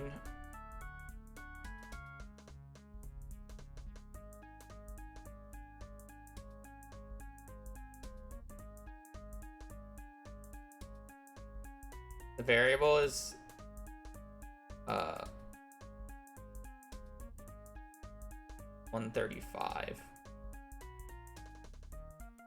So like, let's make it like 90 times 5. I'm sorry. 90 divided by 5 is 18.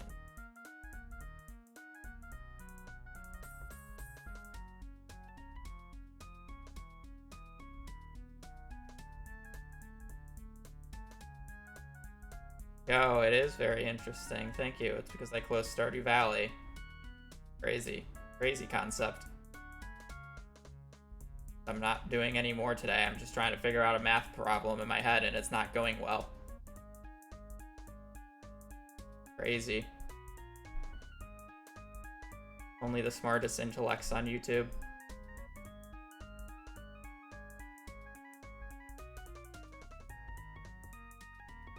I say that as I'm struggling with a simple math problem. Omega lol. Boo, boo, boo, boo, boo.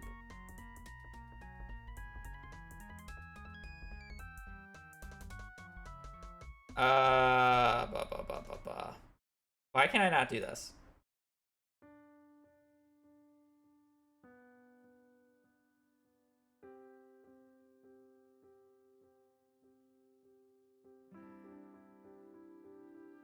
Oh, there we go.